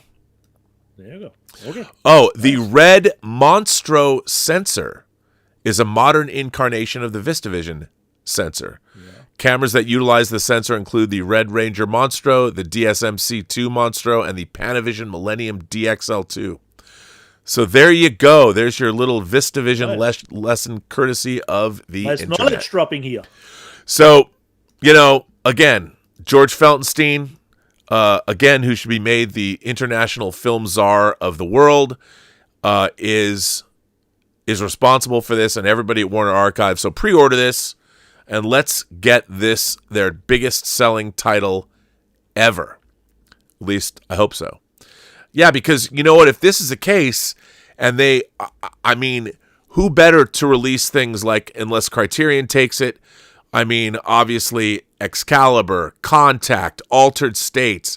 There's so many. Logan's Run, Forbidden Planet. These are all movies. Soylent Green, The Omega Man. There's so many movies that Warner Archive should release, and that's part of that are languishing in the annals of the Warner library somewhere. My God, if Warner Archive does well with this first release, there should be no stopping Mr. George Feltenstein from putting out all the movies that we want. Where's Contact in 4K, for fuck's sake? And they stay at their home base, at least, Rob. Yeah, and then they can go back and do things that they've already done, like Tony Scott's The Hunger, and put The Hunger out in 4K. So let's hope that this is well. This is great. Now we're going to jump. A lot of good things. We're going to jump from the triumph of George Feltenstein to Russ Meyer's Boobsomania coming out from Severin. Russ Meyer's big boob sex romps, Vixen, and Super Vixens, and finally, the Return of the Jedi, Beneath the Valley of the Ultra Vixens. And here's this: 6 chicks in search of a cluck. That's got to be one of the great ad lines of all time. 6 chicks in search of a cluck. And so hilariously funny. I'm sure these look great. I don't know how many of you are so interested or share Russ Meyer's fascination with big boobs. I know that I do. And so now you can get all 3 of those from Severin. Severin always killing it. Always killing it. You go, Severin. And now we jump on over to Scream Factory. They're putting out, I think Universal didn't put this out in 4K, but they're putting out The Last Voyage of the Demeter in 4K. Then John Carpenter's Vampires. I'm a big John Carpenter fan. I actually like this movie, but this movie is based on a book by John Stakely, and the book has a $sign where the S is.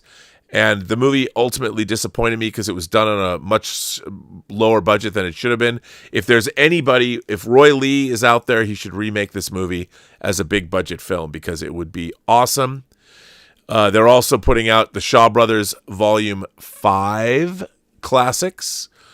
And they are also putting out, finally, Sanctum from James Cameron in 4K. So that's pretty cool, the diving movie. And what else we got? We got... Yeah, it was. I'm sorry, I'm jumping the gun. And it was. It was a 3D title. Did this come out in 3D? I'm not sure if it did or not. Yeah, I think it was too. So we shall see.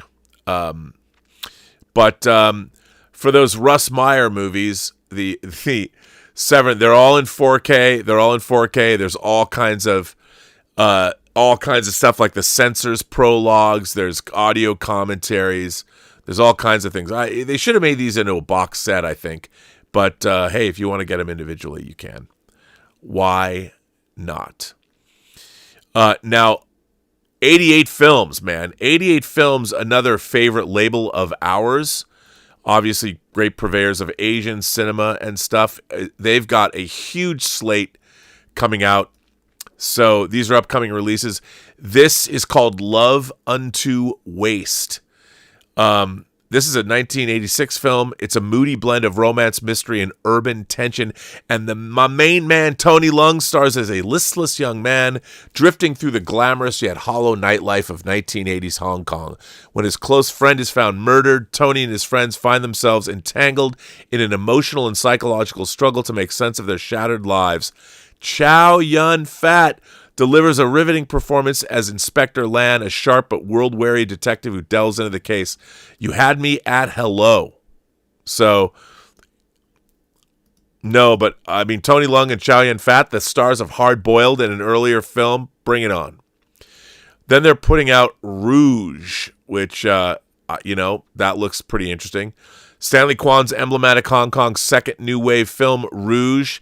Canto pop icons Anita Mui and Leslie Chung play doomed lovers, a humble courtesan and a wealthy heir bound by tragic 1930s suicide pact. 50 years later, she returns to Hong Kong seeking him, pulling a young couple into her quest to rekindle their love.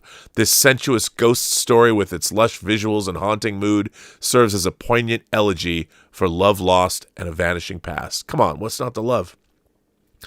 Then I love this.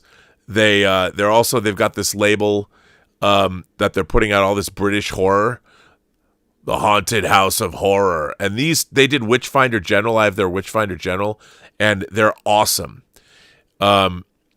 A group of swinging London 20-somethings decide to get their kicks by partying in an abandoned haunted house, but one of their number is found murdered, and the gang is dragged into a world of horror. And this stars Frankie Avalon and Richard O'Sullivan and George Sewell. George Sewell from UFO. This spooky 60s romp is a stylish tale of murder and secrets served up Carnaby Street fashions and liberally splattered in blood. Come on, man.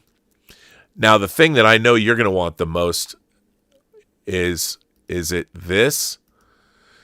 No, The Story of the Cloistered Nun. It's part of the Italian collection, but you're going to want that too. 88 Films is bringing it out, but what we really want, what we really, really want, I believe, is this. Yes, Love and Crime. Love and Crime, Japan's legendary king of cult, Teruo Ishii, who made Horrors of Malformed Men and Shogun's Joy of Torture, delivers 4 dramatized tales of real-life crimes of passion involving women across the ages in this grotesque anthology featuring the stories of the Hotel Nahanakatu murders, the notorious poison wife, and the last woman in Japan to be executed by beheading. The brutal serial killer Yoshio Kodaira and the story of Sada Abe, the infamous the infamous woman featured in Nagisa Oshima's In the Realm of the Senses. Oh, wow. 88 Films is proud to present this unflinching look at female pathology drawn from Japan's criminal case books for the very first time outside Japan. Come on. Who doesn't want that?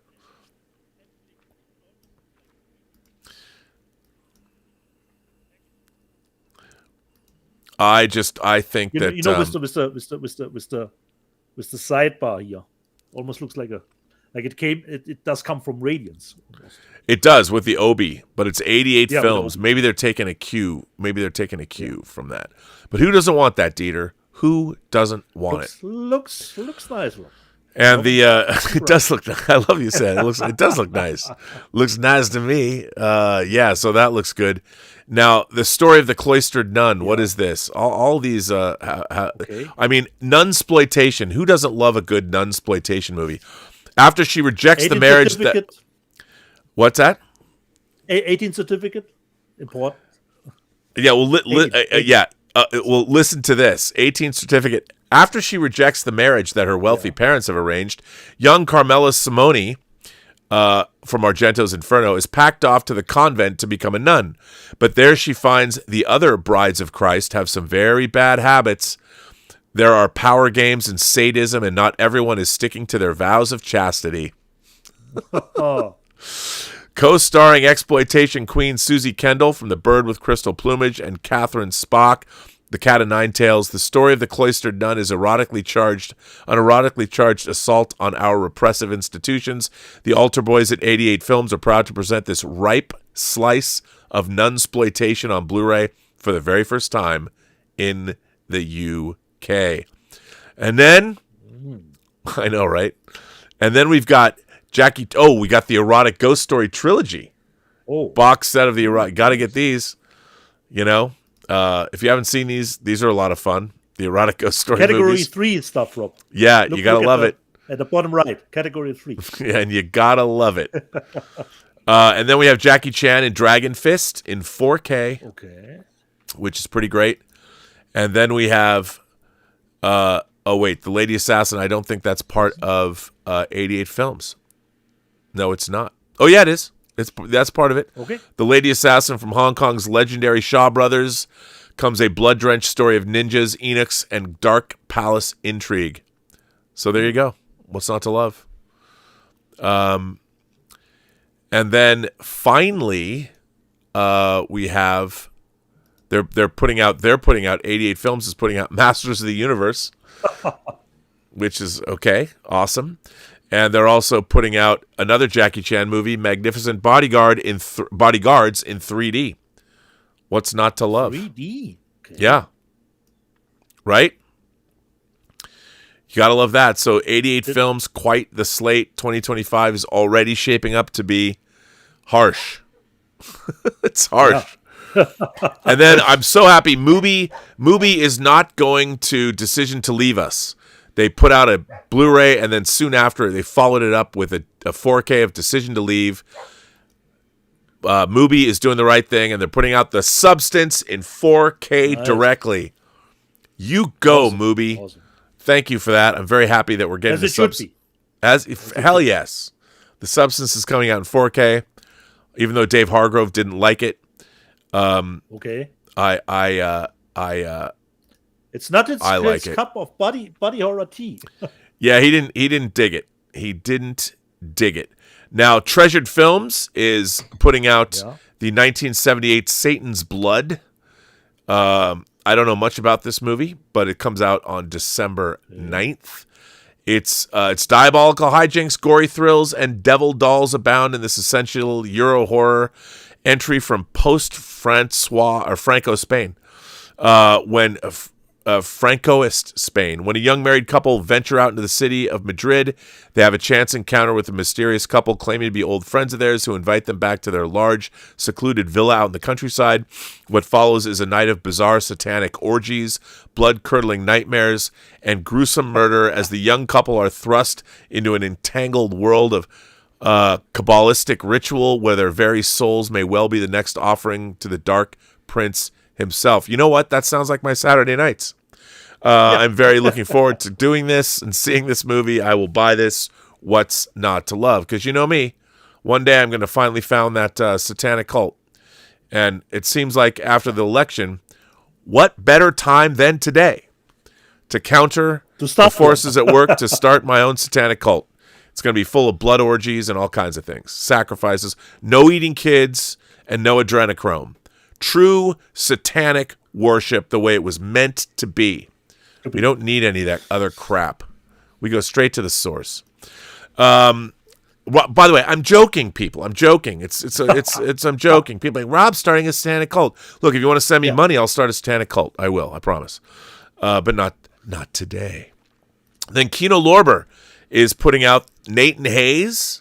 They're putting out Murder by Decree, and for those of you, April Fool's Day. Again, raiding that Paramount library, which, nothing wrong with that. Yeah.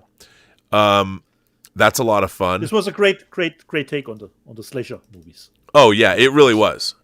Now, BFI, the British Film Institute, is coming in hot.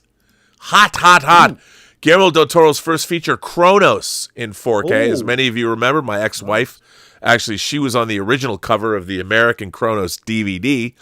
But Kronos coming out in 4K from BFI. They are also releasing Yojimbo and Senjuro. Even Criterion, I don't believe, has put these out in 4K yet, but they are. Yojimbo and Senjuro that always get released in a 2-pack. At least they have by Criterion. Are both coming out in 4K, which is very cool. They are also releasing High and Low, but I think this is only a Blu-ray. Yeah. I think. Doesn't say 4K anywhere here. Yeah, no, it doesn't say 4K. They're also putting out Stray Dog, which is another great Kurosawa film. And I like this because it's this movie's it's a noir and it's set in Tokyo, wartime Tokyo, and it's a great movie.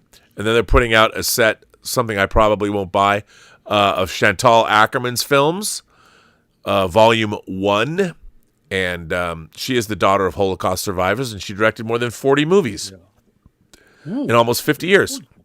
This is a 5-disc set representing the first significant release of Chantal Ackerman's work in the UK. It spans 11 years, including her most famous film, Jean Dealman, that everybody is now saying is the greatest movie of all time, which, if you've seen it, I don't agree. But hey, it's about a housewife, and it's sort of. You got to see it, but I don't know. But you can get it now from BFI, which is awesome. Okay. And then they're finally putting out All We Imagine Is Light. People are talking about this as being an Oscar contender this year. I haven't seen it. Pretty new movie. New movie. This year. It's about some people in a hospital in Mumbai. They grapple daily with the opportunities and hardships of existence in the city, balancing an immersive verite style with a touch of the surreal. This won the Grand Prize film at Cannes, and the many shades of working class in Mumbai. And I really want to see this. I'll probably buy this to see it because, hey, what's not to love? And again, look out for this as being an Oscar contender. Adam Green is released as an international movie. Yeah, in that category. Yeah, international. Okay. Yeah, I believe so. Yeah, I think so. Okay. Adam Green's Hatchet series coming out, the complete collection of Hatchet. And if you like these films are kind of a hoot. So I like them. I like Adam Green, and Tony Todd, Rob. With Tony Todd. Yeah. So Hatchet's coming out, which is very cool. And also now from Arrow is putting out Elvira, Mistress of the Dark. So there you go, Elvira. If you're an Elvira fan, it's coming out. Scream Factory, actually Shout Factory, Shout Select is putting out the Tom Cruise Nicole Kidman film that's directed by Ron Howard that was shot in 65mm, far and away. You're a carker, Shannon, a carker. I'm sure that Dez has a lot to say about this movie and people's accents, but I like this movie. I think the land grab scene is pretty great. Yeah. I really do enjoy this film, so I do not apologize. Who wants to apologize for that? Now, this is a movie that I've been wanting to see since it first came on my radar through this show. Okay. This comes to us from Deaf Crocodile, a very interesting label. Of course, they did the box set I crowdfunded of those Russian fantasy films that I showed months back. Yeah. Adela Has Not Had Supper Yet is the title of this movie. And Deaf Crocodile does a great job. They're just releasing the standard retail edition of this movie coming out on February 11th. I didn't realize the first one is out, the non-retail edition. I need to get that. But it looked pretty crazy, and I want to get it. But they're putting out a regular edition. I guess I missed the special edition, which makes me sad, so I'll have to track it down. Radiance got movies coming out. The That's Cat. George, Rob. There you go. Dominic Graf. Yeah. German movie, Rob. Yep. So the Cat's coming out. Awesome. This film, which I can't even read the title to, but because of the Obi, Hokuriku. I'll tell you what they are. So the Cat's coming out, obviously. It's got a new transfer. It's region free. This is called Hokuriku Proxy War. And a loose cannon gangster, Kawada, rebels when his two-timing boss forms an alliance with a major crime syndicate. The syndicate's main rivals see Kawada as their perfect proxy, but his furious temper quickly rubs him the wrong way, leaving Kawada to face overwhelming forces. Oh, this is from Kenji Fukusaku. Fukusaku's final Yakuza film features some of the strongest women's roles in his career, plus a raucous central performance. So, hey, I'll get this. That's rad, unless it's part of something else I already have. Yeah. Then we've got a movie called Nomad that they're putting out. And Nomad, My Heart is the Eternal Rose, is an icon of the Hong Kong New Wave. It was directed by Patrick Tam, who's an icon of the Hong Kong New Wave. Tam worked with icons including Tony Leung, In the Mood for Love, and Leslie Chung from Days of Being Wild. Kenny B, Armor of God, and others in these two intimate classics. In Nomad, two couples, equal parts rich and working class, bond and experience the frolics of youth. The arrival of a Red Army deserter brings violence and disruption, prompting an incredible plot twist and inspired set pieces. So there you go. Well, this sounds good. And the next movie, My Heart is the Eternal Rose, that's in this set, is the more familiar heroic bloodshed genre. A young couple are torn apart by a botched triad job that forces Rick to relocate to the Philippines and Lap to become a gangster's mole. 6 years later, they try and meet again, but their reunion only reignites the danger that drove them apart. Well, there you go. Ooh, Christopher Doyle shot one of these, so I'll watch that because he shoots all of Wong Kar-wai's movies. So that's cool. And then we've got, where am I? We got this coming out, this is again, Radiance is putting out. So this is directed by Tom Noonan. What happened was, and Tom Noonan, who played Francis Dollarhide in Manhunter, and these are co-workers at a New York law firm who, after months of flirtation, agreed to meet for a first date. And I saw this movie, and I saw it in the theater. It's really interesting, and I highly recommend it. So that's cool to get. And then we've got Icons Unearth Marvel. These are they did this, like they've been doing these documentaries. Marshall Lucas was in one. These icons, they're totally they look at Star Wars, they look at Marvel. I guess this is a collection of all the Marvel ones put together on Blu-ray. So they're pretty great. There's great unauthorized interview stuff on here.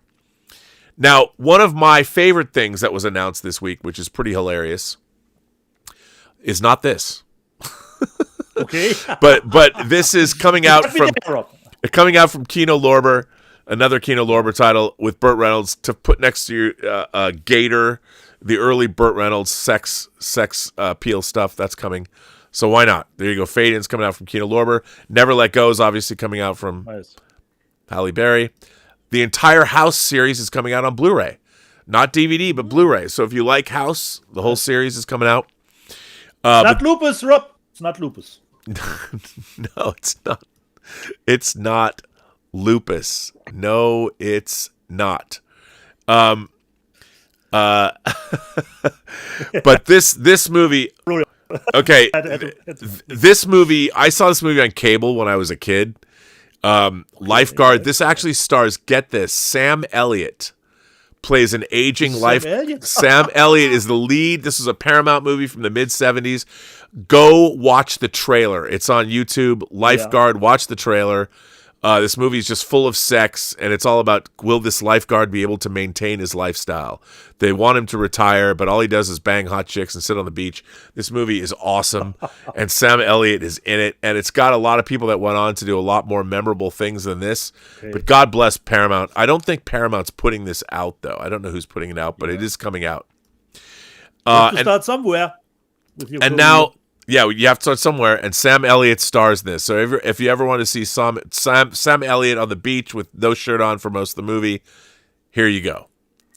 Now, this is pretty cool. This is a new label. This is their second release, and I really loved their first release. Yeah. This is from a company called Celluloid Dreams, and they had their first title come out last year, or it came out this year, earlier this year. This is their second title, and it's another Jallow movie. Short Night of the Glass Dolls from 1971. And this is from, as they say, from the fringes of the Jallow genre. Writer and director Aldo Ledo, who made Who Saw Her Die and Night Train Murders, which is brutal, delivers a debut movie that pushes the boundaries of convention with an ending that is one of the best, truly shocking Jallow finales ever put on film. It's a high bar. American foreign correspondent Gregory Moore is on his first assignment in Prague before transitioning to London. He plans to bring his beautiful Czech girlfriend Meyer with him, freeing her from the shackles of oppressive Iron Curtain politics. But their plans are suddenly derailed when Maya vanishes without a trace. Count me in. His investigation into her disappearance makes him realize that decadence, superstition, and hunger for power run deep in the city of 100 spires. And then his own body turns up in a park. I'm just going to leave it there. Short Night of the Glass Dolls. Count me in, Celluloid Dreams. You guys rule. But it's not Franco Nero, Rob? On the picture, it looks a little bit like him. No. Restored in 4K from the original camera negative, a bunch of countless extras. These people are fanatics. And their first discs look great, and get it. Why not? Why wouldn't you want this? I don't know. And then Fun City Edition, who is also putting out, because maybe it's a Paramount title, who's also, now Fun City Editions is putting out Lifeguard. They're also putting out this film, Racing the Moon with the Moon, from the early mid-'80s, 84, I think, which is very, very cool.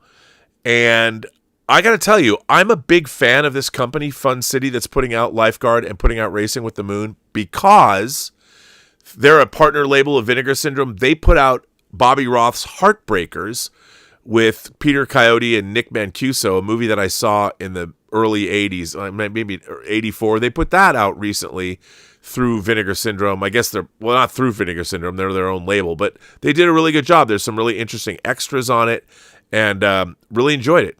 So they're putting out both Lifeguard and Shoot the Moon. Why am I saying Shoot the Moon? That's a different movie. And Racing with the Moon. Shoot the Moon's Albert Finney. That's a different director. So, and then finally, last but not least, in terms of what is coming out, Kino Lorber are putting out John Frankenheimer's Reindeer Games, which I actually really like. Now, I hope the director's cut, there's a director's cut on here, or I don't know if it's on here. I hope it is. Kino Lorber's usually pretty good about that, but it doesn't say anything.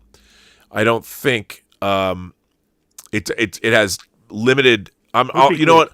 I'll write to Matt at Kino Lorber and ask him if Reindeer Games has the director's cut on it. But yeah, this is coming out in 4K. So it probably, if it does, they'd have to give it probably another Blu-ray or something to put it in there. I don't know if they're going to, but I'll ask Matt. And then last but not least, we've got Media Play News, the best-selling Blu-ray discs of the week. Deadpool and Wolverine, not a surprise. Twisters, Borderlands, Trick or Treat, Ooh. Zodiac, Despicable Me 4, Addams Family Values, A Quiet Place Day 1, Inside Out 2, and Longlegs.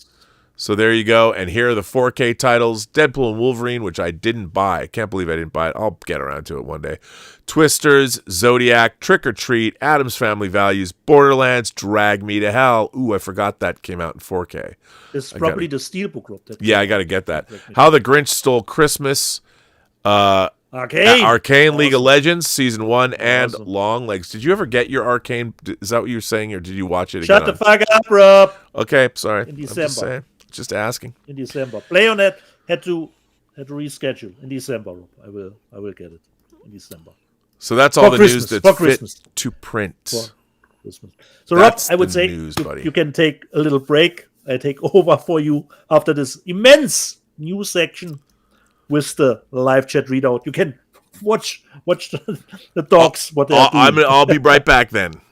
Yeah, okay. All right. So, previously on Let's Get Physical Media, our moderator, Tom Jr. Jackson, why is Dieter rubbing his nipples over Rob saying the name of Dieter's town? Yeah, when you're mentioning Saarbrücken, it's always worse. Getting aroused to hear Saarbrücken on a YouTube channel from the States. Castle Grayskull, covered in oil, just in time for the stripper pole. Bandmore. Exactly. Kanto 007, were you terrified, Dieter? Speaking of Terrifier 3, actually, no, for me, if a movie is that brutal, it's more of a release event. You had a shitty week, at work, and Terrifier is all released yet. So I was not really terrified watching Terrifier. For me, more creepy stuff. That's more terrifying than seeing something over the top brutality. Tim Hens, fucking annoying people using phones in cinemas. Why don't the staff do anything about illegal pirating? The staff that doesn't care at all. They're understaffed probably, so nobody really cares. Like I said, I was in Terrifier 3, and somebody in a row before me was filming. What can you do? It's the new theater experience. Pete and Cart. Is it slowly? I have to make it slowly. Is it just me, or does anybody else have a sense of pride for Rob and what he's done with his true noir endeavor? Keep our fingers crossed. We're still waiting for him to finish this project. Still a way to go when it finally will be, hopefully, getting his release. Miele, please, no more Sonny Venom movies. You and I, sir, park our shuttlecraft in the same shuttle bay, but considering the international box office and the whole, there could be another one. Just saying. Just saying. 7 is just sick and degrading for me, but I guess it has its audience according to its box office success. It certainly does. Gary Smith, Terrifier will never get my money. Luckily, doesn't need to. It's already a hit. Kanto 007, Tom Brady says Venom 3 is his last. Unless they offer him a bucket load, I bet. Tom Brady? I thought it was Tom Hardy who's in the movie, not Tom Brady. Perhaps a cameo? I have no idea. Altmetall. I'm finally in the middle of season 2 of House of the Dragon, and it looks terrific again. It certainly does, but Altmetall, don't be too upset if the second season just ends and you want to watch another episode and there is no episode left, and you think, wait, I left here with a setup for things to come in probably 2 years. Insane. So expecting not to be totally fulfilled with the second season. Adventure Square. Didn't know about the new Zemeckis movie here. I think I stopped following after his ZG era. Timmons actually looking forward to here. And Pete and Cart. Zemeckis made the Polar Express, so perhaps he's made for life, and any project he does now is more as a hobby kind of thing. if you're in that kind of situation, have that money to produce movies, not bad. Tim Hance had a bad experience with The Juror Number 2, the Clint Eastwood movie, with a group of kids on their phones on Friday. Where there are even kids in that kind of movie. Doesn't seem a movie for kids at all. Mas Hussein, Tightrope was a really underrated Eastwood movie, almost like an American Jallow in tone and aesthetic. And he's great in it too. Conflicted and complex, a character he's never played, I think. Oh, nice. Alpedal, Clint still in the game after 60 years, just like the score. But sometimes you should have ventured out way earlier, but okay. Tim Hance, Fort Longlegs was overrated. Totally agree, probably most overrated movie of this year. Castle Grayskull, Cuckoo Town. Where is that? Well, Castle Grayskull, it's just beside Saarbrücken, where you put all the crazy stuff from movies you can find in Cuckoo Town. Or perhaps it's a part of the brain where you put that stuff. Alpedal, I just recognized in your background the same 4K disc from Italy of the Leone Westerns as mine on my shelf. Well, sometimes it can happen that you have something that I have on display here. Adventure Square, Migration is fun and well made. And Eucalyptus says, German title sounds like an explosion. Yeah, raus aus dem Teich, And what is Rob? Mas Hussein says, wunderbar, wonderful. And True Gold. I got John Woo's Stumme Rache, Silent Night, on Blu-ray from Germany the other day.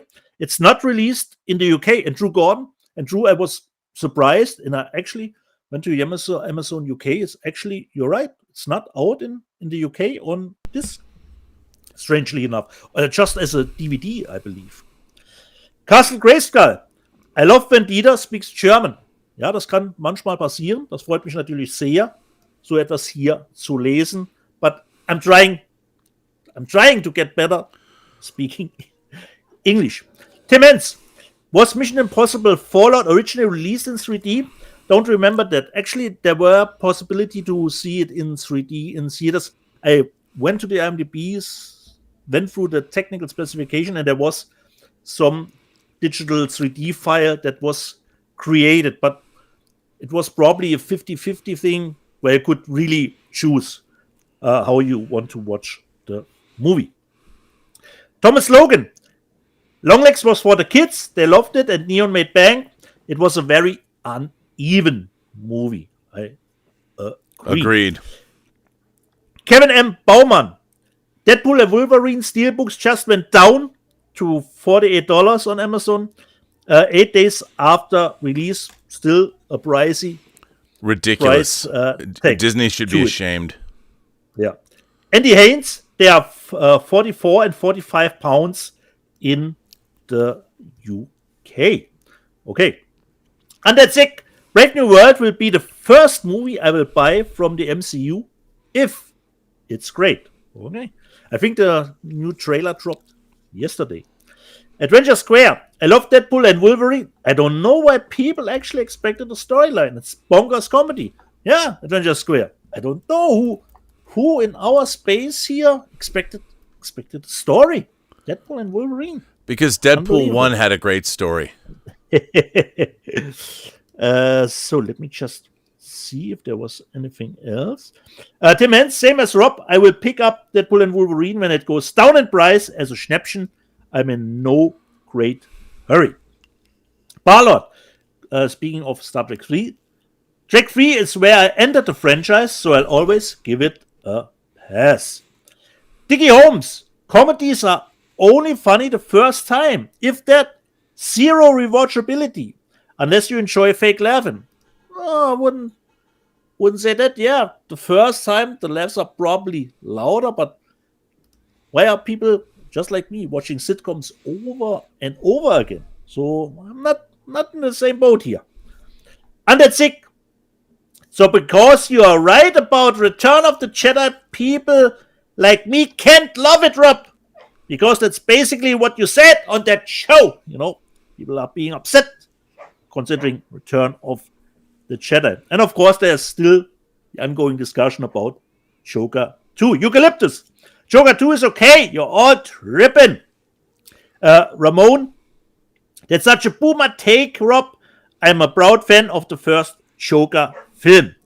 BCH. Hilarious how John Campbell goes on and on about how deep Joker is.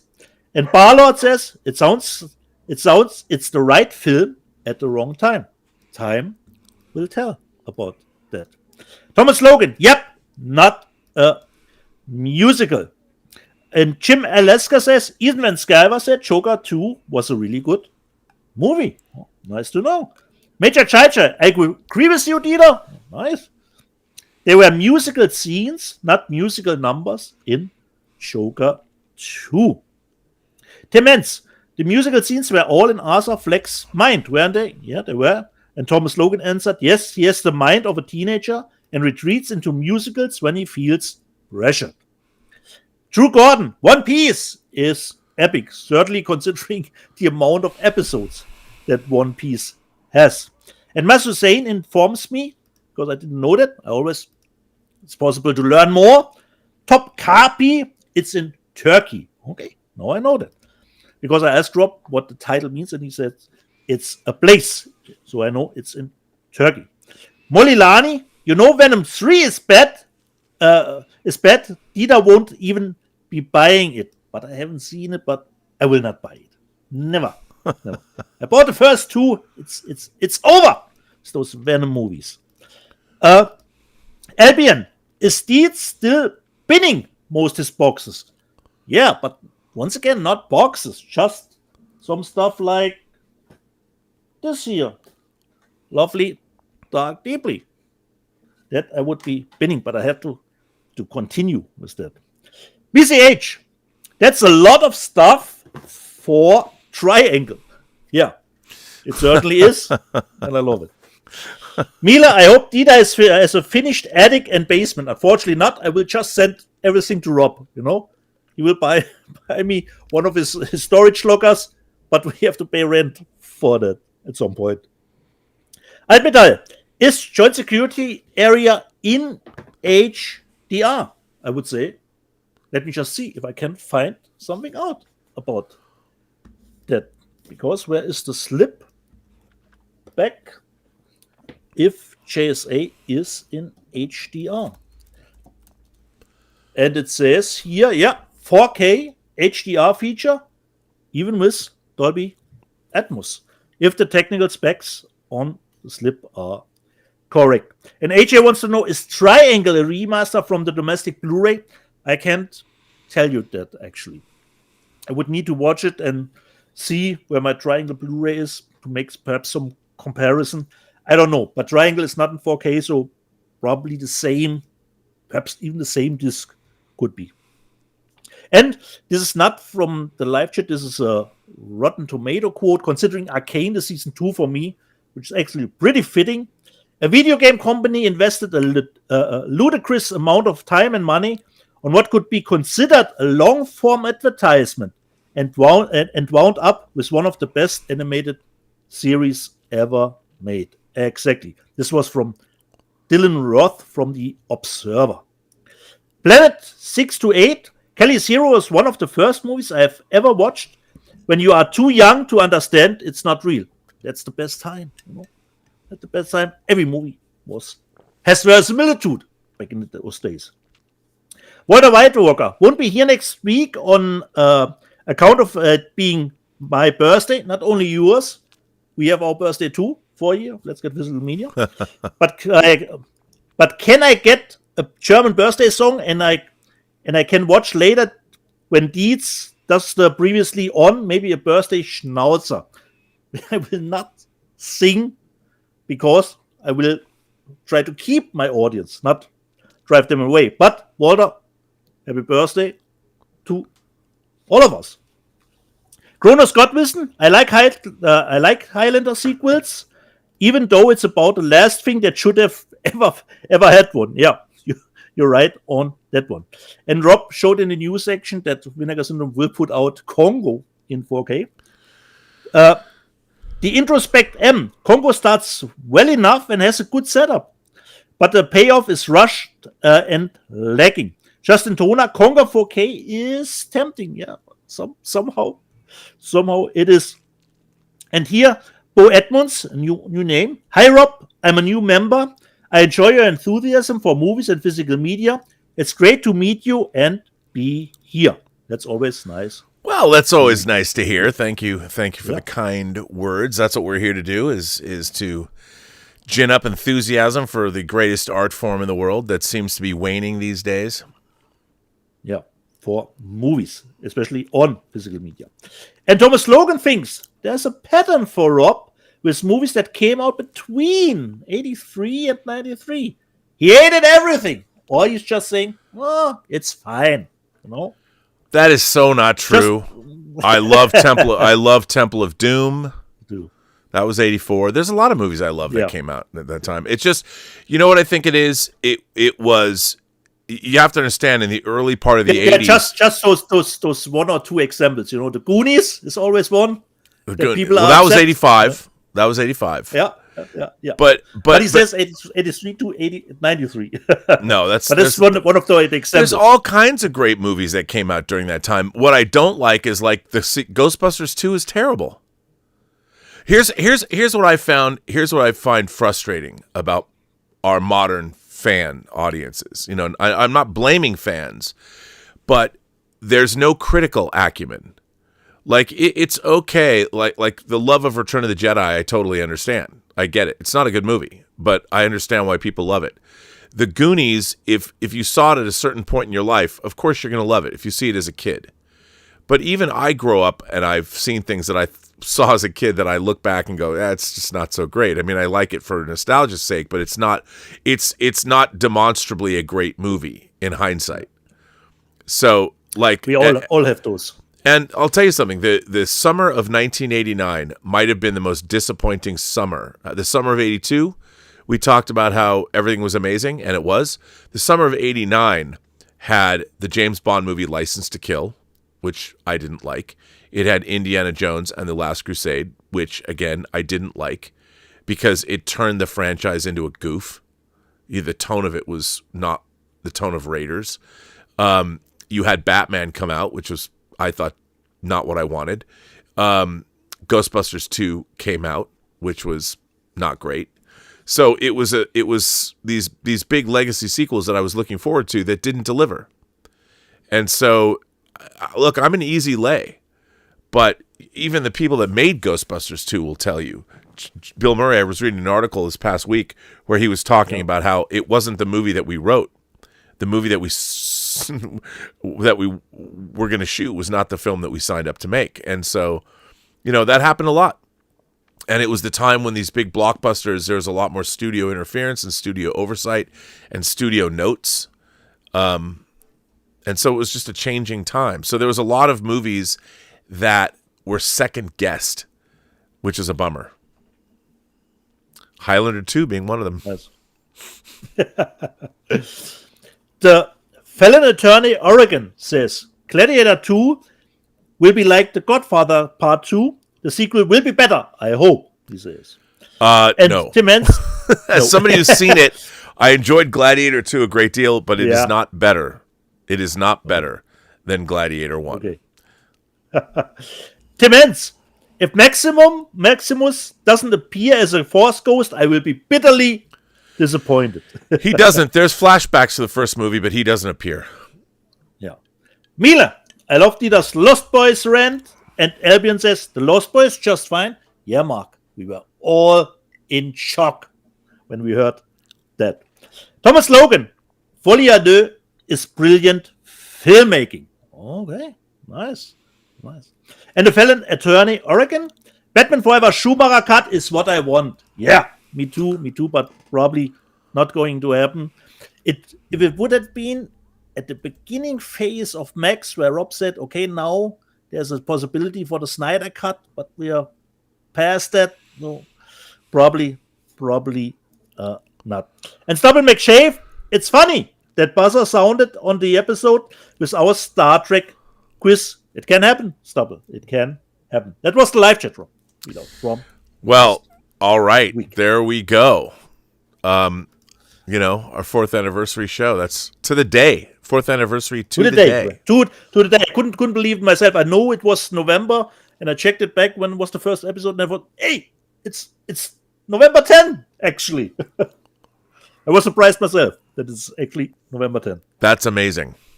Was the first episode that aired. But I didn't know at what time you aired it. Was because it was a recorded show back then. The first one. Oh, was it really? Yeah, we recorded the first 5 or 6 were recorded. Even if you go back to the first one, Rob. For me, it was great to see that show. Not doing it live because you inform people about Saarbrücken. It's actually a town. It's a cuckoo town, but it exists. You actually show the card, Rob, where the town lies in Germany. in the first. Wow, I have to go back and watch that. I never watch. Yeah, just the beginning, Rob. Once we do these shows, I never go back and watch our shows again. Why would I? Just watch the beginning of the first show, Rob. Just the beginning. Were we entertaining back then? I hope so. Because I told you if the feedback would be too negative, I will jump ship. But you did tell me that 4 years later. No, look at your perennial favorite. You have fans across the pond. Yeah. Which is amazing. Yeah. So, but just watch the beginning, Rob, of the first episode. They showed here Saarbrücken, here lies this cuckoo town. Well, it's like the first episode of Robservations is so different because I was editing documentary stuff. You wanted to know it. Put in trailers like for the Kung Fu Nazi stuff. You put the trailer, I think, in it for Kung Fu Nazis in the first episode. So it was way more work for you if you would have done it. Yeah, I couldn't. There's no way I couldn't. I mean, it's just I can't tell you. I'm so immersed in the editing of True Noir. Can you tell us how many episodes are in the can? I know 2. There's only 2 in the can, but there's still, you're always tweaking. There's changes that I want to make. There's things that I've learned going back and listening to the episodes, but it's getting easier to do them. Episodes 3 and 4 maybe will be mixed next week. Yeah. And then 5 and 6 are I'm editing. And then there's still 7, 8, 9, and 10, and they've been scored. Well, I'm waiting to get the music score back from episode 8. So I got the music score for 7, and so then we only have 9 and 10. We have one more day of recording Walla, and then Walla is when we bring in a bunch of people to do crowd noises. We have there's a prize fight. Believe it or not, there's a prize fight in the in the show, in the audio drama. How do you convey a prize fight? And it's been very interesting. I mean, True Noir has been. I mean, I love it. It's one of my favorite things that I've ever done, to be honest. And but the question is, Rob, how many times do you have actually heard now the dialogue, considering editing, hearing it back and forth? Countless. It's and for me, it's just me. I'm the last person. I'm sitting here with everything that I directed and recorded, and you want to make the key is to make it sound like people are talking to each other. The David Strathairn clip that I released, I got some feedback on it. One guy said, this sounds like people are just reading to each other. And I'm like, that's not good. So I went and figured out a way to change it and make it better, which is you're always trying to make something better.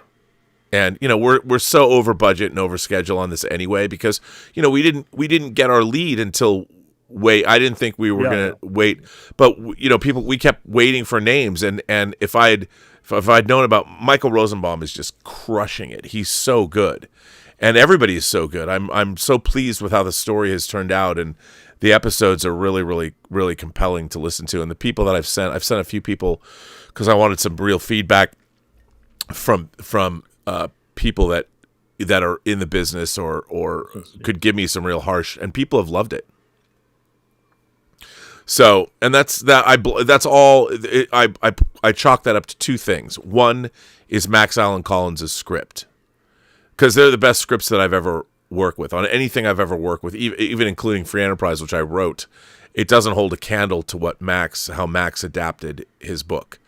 And so when you have a script like that, the question becomes, how do you honor this writing, and how do you make the writing how do you make sure that all the actors and the sound effects and everything lives up to the writing? And it's really interesting because, I've read the scripts and I'm familiar with everything that's happening, but when you start putting it all together, I start realizing things about what Max did individually with each script, because there's 10 separate scripts. And then I put them together as one long script that I'm working off of. And we're going to print that. It's a perk, a Kickstarter perk. We'll print his whole script. It's really interesting to read. But then I realized how wonderfully well he structured every episode, because every episode kind of ends on not a cliffhanger, but you want to hear the next episode. It's really brilliantly structured, and I not that that's surprising to me, because Max has been a novelist for, it's funny to me. I having worked with a man who's a novelist and he's been writing for so long, and to get his scripts, it's really made me realize, like, again, when I watched something like Star Trek Discovery, how little thought was actually put into that show. Whereas you're reading, I understand it's a book, and Max Allan Collins, this was his first novel with his first character of Nathan Heller, but when you read the book and now you read his script, it's so brilliantly structured, and the journey that it takes you on of the story is so, and I'm like, why can't everything be written like this? But then again, you're like, because not everybody's Max Allan Collins, and not everybody has written, their entire lives. And it's frustrating, but you're like, well, why can't they? Why do we have to suffer through so much terrible writing? And I think that's the thing that I'm most enjoying now is working on a piece of material that's so brilliantly written. And it's not like I don't have to blow smoke up Max's ass. It's just he knows, and the proof's in the pudding, and you'll hear it. When you make something like this, it will go out to be judged. So certainly. I will be, and this is the first time where I can say if there's anything about this that you don't like, all of those are my decisions. So the possibility of failure is high. I'm certainly creatively stressed about it because I want it to be the best it can be. But when you have a script like what Max wrote, you can always return. That's why the script is so important. You can't make a great movie with a bad script. Yeah. And the foundation is there, Rob. The foundation's there, and so whenever I have questions, I just go back to the foundation and be like, I'll just do what he wrote. There's no reason to get clever or try and. It's all right there. I've done things that I think are interesting, like in the fight scene. In the fight scene, I'll tell you something that I did that's a flourish. Don't tell me you put ninjas in, Rob. I did not put ninjas in. But for instance, there are two things that I worried about. This is it's just an aside, because look, that's all I do is work on True Noir. So there are two times in the script in episode 4 when our main character goes to meet Al Capone, and when Nathan Heller goes to meet Al Capone, there's a flashback in the middle of their conversation. There's a flashback that talks about some backstory that has been previously about a certain case, the Lingle case, and we don't know what that is. And the backstory in episode 4 gives you that. And I was worried, how are we going to do this? How do you do a flashback? How do you do an audio flashback? Like, how are we going to do that? Yeah. And we figured out a way to do it. And then the other thing was this prize fight, when you can't see dudes fighting, and one of your secondary characters is one of the people fighting. How do you do that? And so there was narration written for Nathan Heller when he's talking about what was going on. So I said to Michael when we were doing this together, I said, why don't you read this narration as if you're like Howard Cosell, who was a great sportscaster in America. So he's like narrating the fight, and he's really good because it's his friend fighting. So he's there supporting him as a friend, and the way he's doing it was sort of different than it was written, and it comes out. It's great. It's just fun. These are little things. People are like, what are you even talking about? But it's for me. It's very, especially during this time of year and the election and everything. I've been so happy. It's like when COVID broke, when we all went into lockdown. I was able to do the Hills Run Red special features, and I worked on them nonstop for like 2 months. That's all we did I was editing special features. So it's great to have that going on right now and watching rather than losing my mind over the election. Yeah. So, Rob, do we have some super chats left? Or that is a good question. I Just checking. don't. Or tips? Perhaps? No, we do have it. We do have a tip.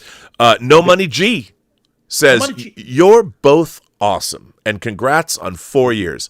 P.S. In the wise words of Prince's song, Batman, this town needs an enema.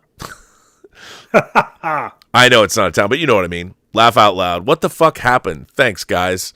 Who knows? Are you talking about the election? I have a lot of thoughts on that, but I won't get into it here. But the election, look, the Democrats, and I've been a registered Democrat my whole life, we got the shellacking we deserved. And it's no, look, I learned something when I was married. I told my ex-wife, I said, remember, honey, I understand it's always my fault. And the important thing is when it's your fault, you need to be able to recognize that, look at yourself in the mirror and figure out what went wrong and how can I not do that again. And, this was the culmination. This was a long time coming. So I think what we need to do now, rather than bitch and moan and cry, is what can we all do as Americans in the next 4 years to make this country the best it can be? And that's not to despair and give up and run away, because America is still the greatest country in the world. That's why so many immigrants want to still come here, because it is still the land of dreams, the land of milk and honey. And, maybe now we can really start to get some stuff done. If it's only on the local level, we should all, pull ourselves up by the bootstraps. And there's going to be a lot of wacky shit happening in the next 4 years. I'll tell you that. But we need to be ready for it. Exactly. So Tom Jr. Jackson says they're eating Soylent Green. I know. And why don't we have that? George Feltenstein can put that out in 4K.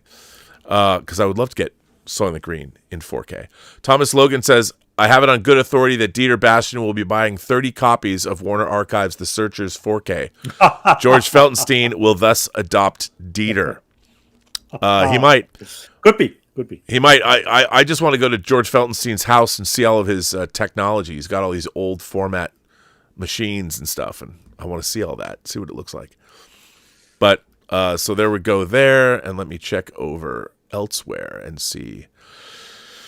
I think we're caught up. Caught up. And I think, Rob, with our special guest being our birthday show or the last episode of season 4, Let's Get Visual Media, 3-hour show is a nicely way off point. So I say, jede Person, die du triffst, hat eine Geschichte zu erzählen, die du noch zu hören hast. Alles, was du tun musst, ist zuhören. Well, everybody, thank you for watching this show. We've got a very dedicated audience, which I very much appreciate seeing you all every week.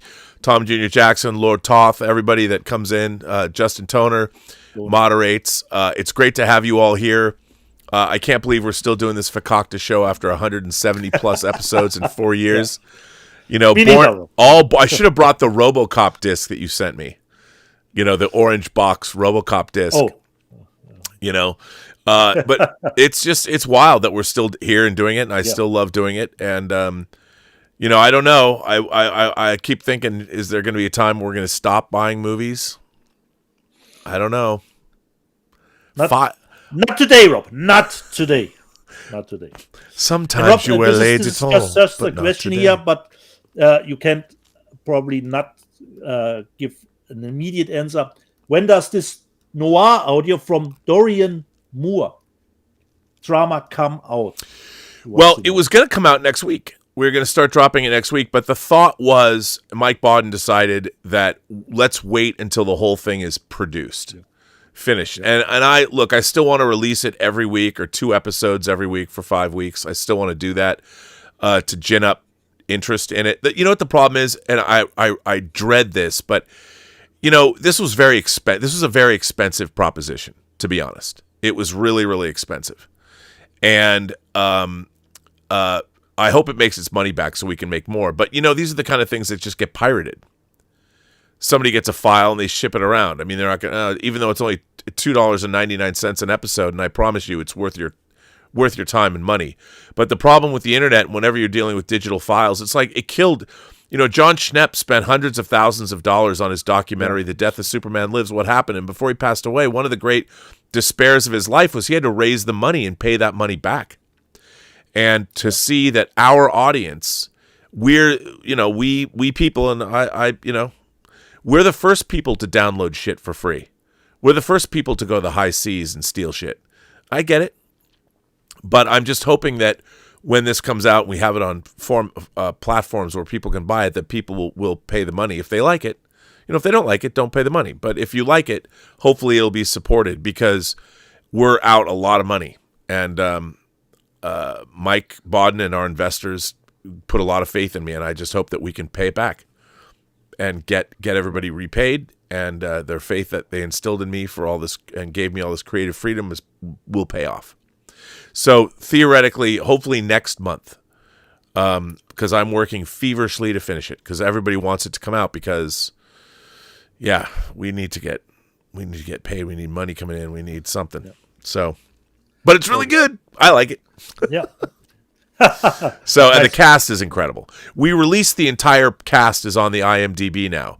So if anybody wants to go, you can go look up True Noir, The Assassination of Anton Cermak, and you can see all of our principal cast. And if you don't recognize the name, you'll recognize the faces. And I can't be prouder of the people that we put together to be in this thing. So, yeah. So there you go. Yeah. Now, okay. Thank you all for watching and supporting the channel via Super Chats and tips. And the next milestone is the 1,000th episode of Robservations. I still have to do episode 999, which I might do tonight. I'm not sure. And then I've got to do some planning. But I think I'm going to plan on the 1,000th episode of Robservations next Saturday. I think that's what I'm going to do. So next Saturday, if you still want to be on the show, write me at rmburnett, rmburnett1701 and just put Robservations1000 in the headline. And I'm going to start compiling a list. And I'm going to go live probably at 8 a.m.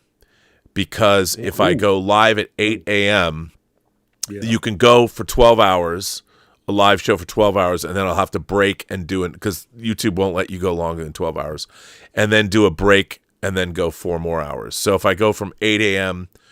And then, you go from 8 to 8 is 12 hours. 8 to midnight, yeah. And then 8 to midnight. That would be the plan.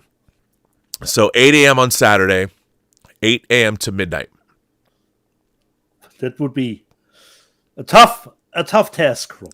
Tough task. It's going to be a tough task. But we all know you can do it. You're probably the only one. Probably the only one. I'm going to be drinking a lot of water on that show and no alcohol, so I will not be. I can't even imagine what it would like to be drinking for that long. So I don't, I haven't really been drinking, and it's got to keep my face looking youthful. But yeah, it's wild, man. So Robservations 1000. So if people have artwork, if they have stuff you want to send in, if you don't want to be on the show, but if you want to send in letters and stuff, remember the letters can be sent to rmburnett1701@gmail.com. Start sending me letters there, and I'm going to start putting that in the graphics so people know that that's where they can go. Yeah. And hopefully you will be back for season 5, episode 1 next Sunday. Season 5, episode 1 next Sunday. Yes. Sunday. Yeah. Season 5, episode 1. So, yeah. And on that note, remember, every person you meet has a story to tell that you have yet to hear. And all you have to do is listen. All right, everybody. Thank you for being here. 4 years. How much of that did you drink? Almost done, Rob. Wow, and you don't even see, getting you hammered there. Look at you. Chug a lug. Yeah, all right, buddy. Baker, Rob. On the high seas, sailing the high seas. Wow. With a bock beer. All right, everybody.